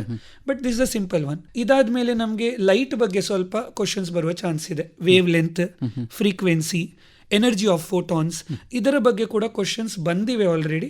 For example, if a wave length of photon ಕೊಡ್ತಾರೆ 2.2 into 10 to the power minus 11 meters and H ಅಂದ್ರೆ ಪ್ಲಾಂಕ್ಸ್ ಕಾನ್ಸ್ಟೆಂಟ್ ಮಕ್ಕಳಿಗೆ ಗೊತ್ತಿದೆ 6.6 into 10 to the power minus 34 joule second. So ಇಲ್ಲಿ ಹೇಗಂದ್ರೆ ಡೇಟಾ ಕೊಡ್ತಾರೆ, ನಾರ್ಮಲಿ ಕಾನ್ಸ್ಟೆಂಟ್ಸ್ ಎಲ್ಲ ಕೊಡ್ತಾರಾ ಇಲ್ವಾ ಅಂತ ಡೌಟ್ಸ್ ಇರುತ್ತೆ. ಬಟ್ ಹೆಚ್ಚಾಗಿ ಕಾನ್ಸ್ಟೆಂಟ್ ವ್ಯಾಲ್ಯೂ ಕೊಡ್ತಾರೆ. ಬಟ್ ಇದೆಲ್ಲ ಗೊತ್ತಿರುವಂತ ಕಾನ್ಸ್ಟೆಂಟ್. ಈಗ what is the momentum of photon, what is the frequency of the light, what is the energy of a photon, ಈ ಡೇಟಾ ಹಿಡ್ಕೊಂಡು ಇದೆಲ್ಲ ಕ್ವಶನ್ಸ್ ಕೇಳಬಹುದು. ಅಂಡ್ ಇದು ಕ್ವಶನ್ CET ಮಾತ್ರ ಅಲ್ಲ, ನೀಟಿಗೂ ಬರಬಹುದು. ನೀಟಿಗೆ ಬಂದಿದೆ ಕೂಡ. ಒಮ್ಮೆ ಫ್ರೀಕ್ವೆನ್ಸಿ ಕೊಟ್ಟು ವೇವ್ ಲೆಂತ್ ಕಂಡುಹಿಡಿಯಲಿಕ್ಕೆ ಹೇಳಿದ್ದಾರೆ. ಬಟ್ ಕ್ವಶನ್ ಅನ್ನ ಡಿಫಿಕಲ್ಟ್ ಹೇಗೆ ಮಾಡಿದ್ದಾರೆ, 219.2 ನ್ಯಾನೋಮೀಟರ್, 219.3 ನ್ಯಾನೋಮೀಟರ್, ಹೀಗೆ ಹತ್ರ ಆನ್ಸರ್ ಕೊಟ್ಟಿದ್ದಾರೆ. ಸೊ ಮಕ್ಕಳು ಅಪ್ರಾಕ್ಸಿಮೇಟ್ ಕ್ಯಾಲ್ಕುಲೇಷನ್ ಮಾಡ್ಲಿಕ್ಕಿಲ್ಲ, ಅಪ್ರಾಕ್ಸಿಮೇಟ್ ಮಾಡಬೇಕು. ಮಾಡಲಿಲ್ಲ ಆದರೆ ತಪ್ಪು ಆನ್ಸರ್ ಬರುತ್ತೆ. ಮಕ್ಕಳಿಗೆ ಹೀಗೆ ಮಾರ್ಕ್ಸ್ ಕೂಡ ಹೋಗಿದೆ. ಈಸಿ ಅಂತ ಕಂಡ್ರೂ ಕೂಡ ಕೆಲವೊಮ್ಮೆ ಆಪ್ಷನ್ಸ್ ಅನ್ನ ಒಮ್ಮೆ ಚೆಕ್ ಮಾಡಿ ಅಕ್ಕಪಕ್ಕ ಹತ್ರ ಆನ್ಸರ್ ಇದ್ರೆ ಅದನ್ನ ಕರೆಕ್ಟ್ ಆಗಿ ಒಂದು ಚೆಕ್ ಮಾಡಿದ್ರೆ ಒಳ್ಳೇದು. ಈಸಿ ಅಂತ ಓವರ್ ಕಾನ್ಫಿಡೆನ್ಸ್ ಅಲ್ಲಿ ಮಿಸ್ಟೇಕ್ ಮಾಡಬಾರ್ದು. ನೆಕ್ಸ್ಟ್ ಬೋರ್ಸ್ ಥಿಯರಿ ಅಂತ ಬರುತ್ತೆ. ಅದರಲ್ಲಿ ಕೆಲವು ಫಾರ್ಮುಲಾಸ್ ಇದೆ, ಫಾರ್ಮುಲಾ ಮೆಮೊರೈಸ್ ಮಾಡಬೇಕು, ಡೇಟಾ ಕೊಡ್ತಾರೆ, ಸಬ್ಸ್ಟಿಟ್ಯೂಟ್ ಮಾಡಬೇಕು, ಆನ್ಸರ್ ಬರೀಬೇಕು. ನೆಕ್ಸ್ಟ್ ಕ್ವಾಂಟಮ್ ಮೆಕ್ಯಾನಿಕಲ್ ಮಾಡೆಲ್ ಅಂತ ಇನ್ನೊಂದೊಂದು ಮಾಡೆಲ್ ಬರುತ್ತೆ, ಅದು ಕೂಡ ಇಂಪಾರ್ಟೆಂಟ್. ಅದರಲ್ಲಿ ಮೇನ್ ಅವರಿಗೆ ಕ್ವಾಂಟಮ್ ನಂಬರ್ಸ್ ಅಂತ ಒಂದು ಕಾನ್ಸೆಪ್ಟ್ ಇದೆ. ಯಾವ ಕ್ವಾಂಟಮ್ ನಂಬರ್ ಸರಿ, ಯಾವ ಕ್ವಾಂಟಮ್ ನಂಬರ್ ತಪ್ಪು. ಇದು ನೀಟ್ ಮಾತ್ರ ಅಲ್ಲ, JEE ಯಲ್ಲೂ ಬಂದಿದೆ. ಸೊ ಡಿಫಿಕಲ್ಟ್ ಅಂತ ಅಲ್ಲ, ಅದು ಬಂದಿರೋದು ಟ್ರಿಕಿ. ಮಕ್ಕಳು ಸ್ವಲ್ಪ ಅರ್ಜೆಂಟ್ ಮಾಡ್ಕೊಂಡು ಮಿಸ್ಟೇಕ್ ಮಾಡ್ತಾರೆ ಅಲ್ಲಲ್ಲಿ. ಸೊ ಅದರಿಂದಾಗಿ ಬರುತ್ತೆ. ಇನ್ನೊಂದೊಂದು ನೋಡ್ಸ್ ಅಂತ ಒಂದು ಕಾನ್ಸೆಪ್ಟ್ ಇದೆ. ಇದು ಭಾರಿ simple concept, but formula confuse ಆದರೆ ಕಂಪ್ಲೀಟ್ ಆಗಿ ರಾಂಗ್ ಆಗಿಬಿಡುತ್ತೆ ಅಲ್ಲಿ. ಇದು ನೋಡಬೇಕು. ಮತ್ತೆ ಸಣ್ಣ ಪುಟ್ಟ ಕೆಲವು ಕಾನ್ಸೆಪ್ಟ್ಸ್ ಇದೆ. ಯಾವುದಂದ್ರೆ ಒಂದು ಫೋಟೋ ಎಲೆಕ್ಟ್ರಿಕ್ ಇಫೆಕ್ಟ್ ಅಂತ ಇದೆ. ಇದರಲ್ಲಿ ಸ್ಟೇಟ್ಮೆಂಟ್ ಬೇಸ್ಡ್ ಕ್ವಶನ್ ಬಂದಿದೆ, CET-ಯಲ್ಲೂ ಬಂದಿದೆ, ನೀಟಲ್ಲೂ ಬಂದಿದೆ. ಡಿ ಬ್ರಾಗ್ಲಿ ವೇವ್ಸ್ ಅಂತ ಒಂದಿದೆ, ಮತ್ತೆ ಹೈಸನ್ಬರ್ಗ್ ಅನ್ಸರ್ಟನಿಟಿ ಪ್ರಿನ್ಸಿಪಲ್ ಅಂತ. ಇದರಲ್ಲಿ ಬರೋದಾದ್ರೆ ಥಿಯರಿ ಬರಬಹುದು. ನೀಟಲ್ಲಿ ಬರೋದಾದ್ರೆ ನಿಮಗೆ ಸ್ಟೇಟ್ಮೆಂಟ್ ಒಂದು ಸ್ಟೇಟ್ಮೆಂಟ್ ಹೇಳಿದೆ, 2 ಸ್ಟೇಟ್ಮೆಂಟ್ಸ್ ಕೊಡ್ತಾರೆ, 2 ಸರಿ ಇದೆಯಾ ತಪ್ಪಿದ್ಯಾ, ಒಂದು ಸರಿ ಇದೆಯಾ ಒಂದು ತಪ್ಪಿದ್ಯಾ, ಹಾಗೆ ಆಪ್ಷನ್ಸ್ ಬರೋದು ಹಾಗೆ ಸಿಂಪಲ್ ಇರ್ತವೆ. ಬಟ್ ಡೈರೆಕ್ಟ್ ಹೆಕ್ಕಿ ಕೊಡ್ತಾರೆ. ಆಕ್ಚುಲಿ ನೀಟಲ್ಲಿ ಟೆಕ್ಸ್ಟ್ ಬುಕ್ ಇಂದಲೇ ಕೊಡ್ತಾರೆ. ಒಂದು ಫೆಮಿಲಿಯರ್ ಆದ್ರೆ ಒಳ್ಳೇದು. ಮತ್ತೆ ಮುಂದಿನ ಚಾಪ್ಟರ್ಗೆ ಹೋಗೋದಾದ್ರೆ classification of elements and periodicity in properties ಅಂತ ಹೇಳಿ. ಇದು ನಮ್ಮ ಐ ಥಿಂಕ್ ನಾವು ಶಾಲೆಯಲ್ಲಿ ನಾವು ಕಲ್ತಿದ್ದೇವೆ, ನೀವು ಕಲ್ತಿರಬಹುದು. ಪೀರಿಯಾಡಿಕ್ ಟೇಬಲ್ ಅಂತ ಎಲ್ರಿಗೆ ಗೊತ್ತು, ಕೆಮಿಸ್ಟ್ರಿಯಲ್ಲಿ ಅದೊಂದು ಎಲ್ರಿಗೆ ಫೆಮಿಲಿಯರ್ ಇರೋದು. ಸೊ ಈ ಲೆಸನ್ ಅದರ ಬಗ್ಗೆ ಇರೋದು. ಅದರಲ್ಲಿ ಒಂದು ಫಸ್ಟಿಗೆ ಏನ್ ಬರುತ್ತೆ ಅಂದ್ರೆ name of elements. Name of elements ಅಂದ್ರೆ ಈಗ ಹೊಸ ಎಲಿಮೆಂಟ್ಸ್ ಬಂದಾಗ ಅದಕ್ಕೆ ಒಂದು IUPAC ರೂಲ್ ಪ್ರಕಾರ ಒಂದು ಹೆಸರು ಕೊಡ್ತಾರೆ. ಮಕ್ಕಳಿಗೆ ಗೊತ್ತಿರಬಹುದು 104 ಅಂತ ಹೇಳಿದಾಗ ಅನ್ನಿಲ್ ಕ್ವಾಡಿಯಂ ಅಂತ ಬರುತ್ತೆ. ಇದು ಆ ರೂಲ್ ಪ್ರಕಾರ ಕೊಟ್ಟ ಹೆಸರು. ಬಟ್ ಇನ್ನೊಂದು ಅಫಿಷಿಯಲ್ ಹೆಸರು ಅಂತ ಇದೆ. ಅಫಿಷಿಯಲ್ ಹೆಸರು ಇದಕ್ಕೆ ರದರ್ಫೋರ್ಡಿಯಂ ಅಂತ ಬರುತ್ತೆ. ಸೊ ಹೀಗೆ 100 ನಂತರ ಇರೋ ಎಲಿಮೆಂಟ್ಸ್ ಗೆ 2 ಹೆಸರು ಒಂದು ಮೆಮೊರೈಸ್ ಮಾಡಿದ್ರೆ ಒಳ್ಳೇದು. ಯಾಕಂದ್ರೆ ನೀಟಲ್ಲಿ 1-2 ವರ್ಷ ಮುಂಚೆ ಒಂದು ಕ್ವಶನ್ ಬಂದಿದೆ ಇದನ್ನ ಮ್ಯಾಚ್ ಮಾಡ್ಲಿಕ್ಕೆ. ಸೊ ಹೆಚ್ಚಾಗಿ ಅಬ್ಸರ್ವ್ ಮಾಡೋದು ಏನಂದ್ರೆ ನೀಟಲ್ಲಿ ಹಳೆ ಕ್ವಶನ್ ಇರೋದು CET-ಯಲ್ಲಿ ಹೊಸ ಕ್ವಶನ್ ಆಗುತ್ತೆ. ಸೊ ಅಲ್ಲಿ ಬಂದಿದೆ, ಇಲ್ಲಿ ಕೂಡ ಬರುವ ಚಾನ್ಸಸ್ ಈಗ ಇದೆ. ಸೊ ಅದನ್ನ ಒಂದು ನೋಡ್ಕೊಳ್ಳಿ. ಇಲೆಕ್ಟ್ರಾನಿಕ್ ಕಾನ್ಫಿಗರೇಷನ್ ಇದು ಗೊತ್ತಿದ್ರೆ ಒಳ್ಳೇದು. Especially S block P block ಅನ್ನ ಇಲ್ಲಿ ಸ್ವಲ್ಪ ಜಾಸ್ತಿ ನೋಡ್ತೇವೆ. D ಬ್ಲಾಕ್ F ಬ್ಲಾಕ್ ಇರೋದು ಅದೇ ಲೆಸನ್ ಅಲ್ಲಿ ನೋಡ್ಬಿಡ್ತೇವೆ. ಕಾನ್ಫಿಗರೇಷನ್ ಗೊತ್ತಿದ್ರೆ ಒಳ್ಳೇದು. ಒಂದು ಕ್ವಶನ್ ಬಂದಿದೆ, the last element of P block in 6th period is represented by the outermost electronic configuration. So ಅಂದ್ರೆ 4 ಕಾನ್ಫಿಗರೇಷನ್ ಕೊಟ್ಟಿದ್ದಾರೆ. ಇದರಲ್ಲಿ ಯಾವುದು ಅಂತ ಹೇಳಬೇಕು. ಸೊ ಲಾಸ್ಟ್ ಗ್ರೂಪ್ ಅಂತ ಹೇಳಿದ್ರೆ will go for Nobel gases. Nobel gases ಅಂದ್ರೆ ಮಕ್ಕಳಿಗೆ ಗೊತ್ತಿರಬೇಕು 6p6 ಅಂತ ಎಂಡ್ ಆಗಬೇಕು. ಸೊ ಇಷ್ಟು ಗೊತ್ತಿದ್ರೆ ಆನ್ಸರ್ ಮಾಡಬಹುದು. So simple question, but data ಗೊತ್ತಿರಬೇಕು. ಇನ್ನೊಂದು ಏನಂದ್ರೆ ಪೀರಿಯಾಡಿಕ್ ಟ್ರೆಂಡ್ಸ್ ಅಂತ ಬರ್ತದೆ. ಈಗ ಒಂದು ಪೀರಿಯಾಡಿಕ್ ಟೇಬಲ್ ಅಲ್ಲಿ ಲೆಫ್ಟಿಗೆ ಹೋದಾಗ ಅಥವಾ ರೈಟ್ ಇಂದ ಲೆಫ್ಟಿಗೆ ಹೋದಾಗ ಅಥವಾ ಮೇಲಿಂದ ಕೆಳಗೆ ಅವ್ರ ಕೆಳಗಿಂದ ಮೇಲೆ ಹೇಗೆ ಬೇಕಾದ್ರೂ ಕ್ವಶನ್ ಕೇಳಬಹುದು. ಕೆಲವು ಪ್ರಾಪರ್ಟೀಸ್ ಇದೆ, ಅದನ್ನ ಸ್ಟಡಿ ಮಾಡಬೇಕಾಗತ್ತೆ. ಒಂದು ionisation enthalpy, atomic radius, ionic radius, electron gain enthalpy, electronegativity, ಈಗೆಲ್ಲ ಬರುತ್ತೆ. ವೇರಿಯೇಷನ್ಸ್ ಇರ್ತವೆ. ವೇರಿಯೇಷನ್ಸ್ ಅಲ್ಲಿ ಹೆಚ್ಚಾಗಿ ಎಕ್ಸೆಪ್ಷನ್ಸ್ ಇರೋದಿಲ್ಲ. ಬಟ್ ಏನಾದ್ರೂ ಎಕ್ಸೆಪ್ಷನ್ಸ್ ಇದ್ರೆ ಮಕ್ಕಳಿಗೆ ನೆನಪಿಸಲಿಕ್ಕೆ ಬೆರಿಲಿಯಂ ಬೋರಾನ್ ಅಲ್ಲಿ ಒಂದು ಎಕ್ಸೆಪ್ಷನ್ ಇದೆ. ಅಯೋನೈಸೇಷನ್ ಎಂಥಾಲ್ಪಿ ಬಂದಾಗ ಇನ್ಕ್ರೀಸ್ ಆಗೋ ಬದಲು ಡಿಕ್ರೀಸ್ ಆಗುತ್ತೆ. ನೈಟ್ರೋಜನ್ ಆಕ್ಸಿಜನ್ ಬರುವಾಗ್ಲೂ ಹಾಗೆ. ಇಲೆಕ್ಟ್ರಾನ್ ಗೇನ್ ಎಂಥಾಲ್ಪಿ ಬಂದಾಗ ಫ್ಲೋರಿನ್ ಇಂದ ಕ್ಲೋರಿನ್ ಹೋಗುವಾಗ ವ್ಯಾಲ್ಯೂ ಕಡಿಮೆ ಆಗೋ ಬದಲು ಜಾಸ್ತಿ ಆಗ್ತದೆ. ಸೊ ಇಂಥದ್ದು ಎಕ್ಸೆಪ್ಷನ್ಸ್ ಎಲ್ಲ ಇದ್ದಾಗ ಇದನ್ನ ಮೆಮೊರೈಸ್ ಮಾಡಬೇಕಾಗತ್ತೆ. ನೀಟಿಗೂ ತುಂಬಾ ಹೆಲ್ಪ್ ಆಗುತ್ತೆ. ಬಿಕಾಸ್ ಅಲ್ಲಿ ಎಸರ್ಷನ್ ರೀಸನ್ ಅಂತ, ಈಗ ನಾನು ಆಗ ಸ್ಟೇಟ್ಮೆಂಟ್ ಹೇಳಿದೆ, ಎಸರ್ಷನ್ ರೀಸನ್ ಅಂತ ಒಂದು ಕ್ವಶನ್ ಬರುತ್ತೆ. ಸ್ಟೇಟ್ಮೆಂಟ್ ಕೊಡ್ತಾರೆ, ಅದ್ರ ಕೆಳಗಡೆ ಅದರ ರೀಸನ್ ಇರಬಹುದು, ಇರದೇನು ಇರಬಹುದು. ಅದನ್ನ ಡಿಸೈಡ್ ಮಾಡಬೇಕು ಮಕ್ಕಳು. ಸೊ ನಾವೀಗ ಅದನ್ನ ಓದಿದ್ರೆ ನಮ್ಗೆ ನೆನಪಿದ್ರೆ ಬೇಗ ಆನ್ಸರ್ ಮಾಡಬಹುದು. ಇಲ್ಲರೆ ಯೋಚಿಸಿ ಮತ್ತೆ ಆನ್ಸರ್ ಮಾಡಬೇಕು. ಅಲ್ಲಿ ಪ್ರಾಬ್ಲಮ್ ಬರುವ ಚಾನ್ಸ್ ಇದೆ, ಆಗ ಟೈಮ್ ವೇಸ್ಟ್ ಆಗಬಹುದು. ಈಗ ಪೀರಿಯಾಡಿಕ್ ಟೇಬಲ್ ಬಗ್ಗೆ ಹೇಳ್ಬೇಕಾದ್ರೆ ಒಂದು ದೊಡ್ಡ ಸಮಸ್ಯೆ ಏನಾಗುದು ಅಂತ ಹೇಳಿದ್ರೆ ಇದನ್ನ ನೆನಪಿಟ್ಕೊಳ್ಳುವಂಥದ್ದು. ಇದಕ್ಕೆ ಮೆಮರೈಸ್ ಮಾಡ್ಲಿಕ್ಕೆ ಏನಾದ್ರು ಶಾರ್ಟ್ ಕಟ್ಗಳಿವೆಯಾ ಅಥವಾ ಏನಾದ್ರು ಬೇರೆ ದಾರಿಗಳಿವೆಯಾ? ಹೌದು, ಒಂದೇನಂದ್ರೆ ನಿಮಾನಿಕ್ಸ್ ಅಂತ ಬರ್ತದೆ. ಇಂಟರ್ನೆಟ್ ಅಲ್ಲಿ ಸರ್ಚ್ ಮಾಡಿದ್ರೆ ಡೆಫಿನೆಟ್ಲಿ ಬರುತ್ತೆ. ಒಬ್ಬೊಬ್ರದ್ದು ಒಂದೊಂದು ಮೆಥಡ್ ಇರುತ್ತೆ. ಈಗ ನನ್ನ ಮೆಥಡ್ ಹೇಗಂದ್ರೆ ನಾರ್ಮಲಿ ನಾನು ಡಿವೈಡ್ ಅಂಡ್ ರೂಲ್ ಅಲ್ಲಿ ಬಿಲೀವ್ ಮಾಡೋದು. ಏನಾದ್ರು ತುಂಬಾ ಕ್ಲಿಷ್ಟಕರವಾಗಿದ್ರೆ ಅದನ್ನ ಸಿಂಪಲ್ ಮಾಡಿ ಅಂದ್ರೆ ಸಣ್ಣ ಪುಟ್ಟ ಪಾರ್ಟ್ಸ್ ಮಾಡಿ ಕಲಿಯೋದು. ಹೆಚ್ಚಾಗಿ ನಾನು ಹೀಗೆ ಮಾಡಿ ದೊಡ್ಡ ದೊಡ್ಡ ವಿಷಯಗಳನ್ನ ನೆನಪಲ್ಲಿ ಇಟ್ಕೋತೇನೆ. ಸೊ ಇಲ್ಲಿ ನಾನು ಹೇಗೆ ಹೇಳುದಂದ್ರೆ ಮಕ್ಕಳು ಫಸ್ಟ್ ಗ್ರೂಪ್ ವೈಸ್ ಸ್ಟಡಿ ಮಾಡಿದ್ರೆ ಒಳ್ಳೇದು. ಗ್ರೂಪ್ ವೈಸ್ ಅಂದ್ರೆ ಮೇಲಿಂದ ಕೆಳಗೆ. ಲೆಫ್ಟ್ ಇಂದ ರೈಟಿಗೆ ಹೋಗುವಾಗ ನಂಬರ್ ಜಾಸ್ತಿ ಇರುತ್ತೆ ಕಲಿ. ಸೊ ಡೌನ್ ಕಲ್ತು ಮತ್ತೆ ಮೆಮೊರೈಸ್ ಮಾಡೋದು ಒಳ್ಳೇದು. ಈಗ ಮಾಡೋದಾದ್ರೆ ಈಗ ಕಲ್ತಿಲ್ಲ ಆದ್ರೆ ಈಗ ಸ್ವಲ್ಪ ನಿಮಾನಿಕ್ಸ್ ಹುಡ್ಕೋದು ಒಳ್ಳೇದು. ನಿಮಾನಿಕ್ಸೇ ಬೆಟರ್. ಬಟ್ ಇಲ್ದಿದ್ರೆ ನೀವು ಫಸ್ಟ್ ಇಯರ್ ಇಂದಲೇ ಕಲಿತೀರಾದ್ರೆ ಆಗ ಹೀಗೆ ಕಲ್ತ್ರೆ 100% ನೆನಪಿರುತ್ತೆ, ಮರ್ತೇ ಹೋಗುದಿಲ್ಲ. ಬಿಕಾಸ್ ನಿಮಾನಿಕ್ಸ್ ಅಲ್ಲ, ನಿಮಾನಿಕ್ಸ್ ಮರ್ತೋದ್ರೂ ಹೋಗಬಹುದು, ಇದು ಡೆಫಿನೆಟ್ಲಿ ಮರ್ತೋಗುದಿಲ್ಲ. ಸೊ ಅದೊಂದು ಮಾಡಬಹುದು. ಕೆಲವು ಎನಾಮಲಸ್ ಪ್ರಾಪರ್ಟೀಸ್ ಅಂತ ಇರುತ್ತೆ, ಡಯಾಗ್ನಲ್ ರಿಲೇಶನ್ಶಿಪ್ ಅಂತ ಸಣ್ಣ ಪುಟ್ಟ. ಇಲ್ಲಿ ಅಗೇನ್ ಥಿಯರಿ ಬೇಸ್ಡ್ ಕ್ವಶನ್ಸ್ ಬರುದಾದ್ರೆ ಅಥವಾ ಜಸ್ಟ್ ಆಪ್ಷನ್ಸ್ ಇಂದ ಸಿಲೆಕ್ಟ್ ಮಾಡೋದು. ಫಾರ್ ಎಕ್ಸಾಂಪಲ್ ಈಗ ಆಕ್ಸೈಡ್ಸ್ ಅಂತ ಬರುತ್ತೆ ಎಂಡಿಗೆ, ಅದು acidic, basic, neutral, amphoteric, direct 4 option ನೀವು ಸಿಲೆಕ್ಟ್ ಮಾಡಿದ್ರೆ ಆಯ್ತು, ಅದರಿಂದ ಯಾವುದು ಕರೆಕ್ಟ್ ಅಂತ ಹೇಳಿ. ಸೊ ಹೀಗೆ ಕ್ವಶನ್ಸ್ ಬರ್ಬೋದು. ಈಗ ಮುಂದಿನ ಚಾಪ್ಟರ್ಗೆ ಹೋಗೋದಾದ್ರೆ chemical bonding and molecular structure ಅನ್ನುವಂಥದ್ದು, ಇದರಲ್ಲಿ ಏನು ಇಂಪಾರ್ಟೆಂಟ್ ಸರ್? ಇದು ವೆರಿ ಇಂಪಾರ್ಟೆಂಟ್ ಲೆಸನ್. ಫಸ್ಟಿಗೆ ಹೇಗಂದ್ರೆ 2020 ಇಂದ 2021 2 ವರ್ಷ 4 ಕ್ವಶನ್ ಬಂದಿದೆ. ಲಾಸ್ಟ್ ಇಯರ್ ಎಲ್ಲ 2 ಕ್ವಶನ್ ಬಂದಿದೆ. ಅಂದ್ರೆ ನಾರ್ಮಲಿ ಫಸ್ಟ್ ಇಯರ್ ಅಲ್ಲಿ ಬರೋದು ಒಂದೊಂದು ಕ್ವಶನ್ ಮಾತ್ರ. ಜಾಸ್ತಿ ಬರುವ ಚಾನ್ಸ್ ಇದೆ ಈ ವರ್ಷ, 2 ರಿಂದ 3 ಬರುವ ಚಾನ್ಸ್ ಇದೆ. ಯಾಕೆಂದ್ರೆ ಕಾನ್ಸೆಪ್ಟ್ ಕೂಡ ದೊಡ್ಡದೆ, ಲೆಸನ್ ಕೂಡ ದೊಡ್ಡದೆ, ಬಟ್ ಇದಕ್ಕೆ ಬೇರೆ ಬೇರೆ ಲೆಸನ್ಸ್ ಅಲ್ಲಿ ಕಾಂಟ್ಯಾಕ್ಟ್ಸ್ ಇವೆ. ಈಗ ಆರ್ಗ್ಯಾನಿಕ್ ಕೆಮಿಸ್ಟ್ರಿ ಒಳಗ ಆಲ್ಮೋಸ್ಟ್ ಪೂರ್ತಿ ಇದರಿಂದಲೇ ಕೆಲವು ಪ್ರಾಪರ್ಟೀಸ್ ಎಲ್ಲ ನಮ್ಗೆ ಗೊತ್ತಾಗುತ್ತೆ. ಈಗ ಇಲೆಕ್ಟ್ರೋನೆಗೆಟಿವಿಟಿ ಒಳಗ ಪೋಲಾರ್ ಬಾಂಡ್ ಅಂತ ಬರುತ್ತೆ. ಆರ್ಗ್ಯಾನಿಕ್ ಕೆಮಿಸ್ಟ್ರಿಯಲ್ಲಿ ಅದರಿಂದ ಪ್ರಾಪರ್ಟೀಸೇ ಕಂಪ್ಲೀಟ್ಲಿ ಚೇಂಜ್ ಆಗಿಬಿಡುತ್ತೆ. ಸೊ ಆ ಚೇಂಜಸ್ ಎಲ್ಲ ಅರ್ಥ ಮಾಡ್ಕೋಬೇಕಾದ್ರೆ ನಮಗೆ ಕೆಮಿಕಲ್ ಬಾಂಡಿಂಗ್ ಇದು ಸ್ವಲ್ಪ ಸ್ಟ್ರಾಂಗ್ ಆಗಿರಬೇಕು. ಬಟ್ ಅಗೇನ್ ಕೆಲವು ಕಾನ್ಸೆಪ್ಟ್ಸ್ ಅನ್ನ ಮಕ್ಕಳು ಶಾಲೆಯಲ್ಲಿ ಕಲ್ತಿದ್ದಾರೆ. ಲಿವಿಸ್ ಥಿಯರಿ ಅಂತ ಒಂದು ಬರುತ್ತೆ. So Lewis theory quite simple. ಮತ್ತು ಬಾಂಡ್ ಪ್ಯಾರಾಮೀಟರ್ಸ್ ಅಂತ ಒಂದು ಕಾನ್ಸೆಪ್ಟ್ ಬರುತ್ತೆ, ಅದನ್ನು ಸ್ವಲ್ಪ ಓದಬೇಕು ಟೆಕ್ಸ್ಟ್ ಬುಕ್ಕಲ್ಲಿ. ಕೆಲವು ಟೇಬಲ್ಸ್ ಬರ್ತವೆ. ನಾರ್ಮಲಿ ನಾವು ಕೂಡ ಸ್ಟೂಡೆಂಟ್ಸ್ ಇದ್ದಾಗ ಅಥವಾ ಆ ಟೇಬಲನ್ನು ಸ್ವಲ್ಪ ನಿಗ್ಲೆಕ್ಟ್ ಮಾಡುವ ಚಾನ್ಸ್ ಇರುತ್ತೆ, ಬಿಕಾಸ್ ಥಿಯರಿ ಅಲ್ಲಲ್ಲ, ವ್ಯಾಲ್ಯೂಸ್ ಕೊಟ್ಟಿರ್ತಾರೆ ಅಂತ. ಬಟ್ ಅಲ್ಲಿ ವ್ಯಾಲ್ಯೂಸ್ನ ಇಂಪಾರ್ಟೆನ್ಸ್ಗಿಂತಲೂ ಟ್ರೆಂಡ್ ಇದು ಇಂಪಾರ್ಟೆನ್ಸ್ ಬರುತ್ತೆ. ಟ್ರೆಂಡ್ ಅಂದರೆ ಜಾಸ್ತಿ ಆಗ್ತಿದೆಯಾ ವ್ಯಾಲ್ಯೂ, ಕಡಿಮೆ ಆಗ್ತಿದೆಯಾ ವ್ಯಾಲ್ಯೂ, ಅದನ್ನು ಅರ್ಥ ಮಾಡ್ಕೋಬೇಕಾಗತ್ತೆ. ಸೊ ಅದನ್ನು ಅರ್ಥ ಮಾಡ್ಕೋಬೇಕಾದ್ರೆ ಟೇಬಲ್ ನೋಡಬೇಕು. ಒಂದದು ಬಾಂಡ್ ಪ್ಯಾರಾಮೀಟರ್ಸ್ ಅಲ್ಲಿ ಬರೋದು ಬಾಂಡ್ ಲೆಂತ್ ಅಂತ ಬರುತ್ತೆ, ಬಾಂಡ್ ಆಂಗಲ್ ಅಂತ ಬರುತ್ತೆ, ಡೈಪೋಲ್ ಮೊಮೆಂಟ್ ಅಂತ ಬರುತ್ತೆ. ಇದರಲ್ಲಿ ಸ್ವಲ್ಪ ಕೇರ್ಫುಲ್ ಇರಬೇಕು.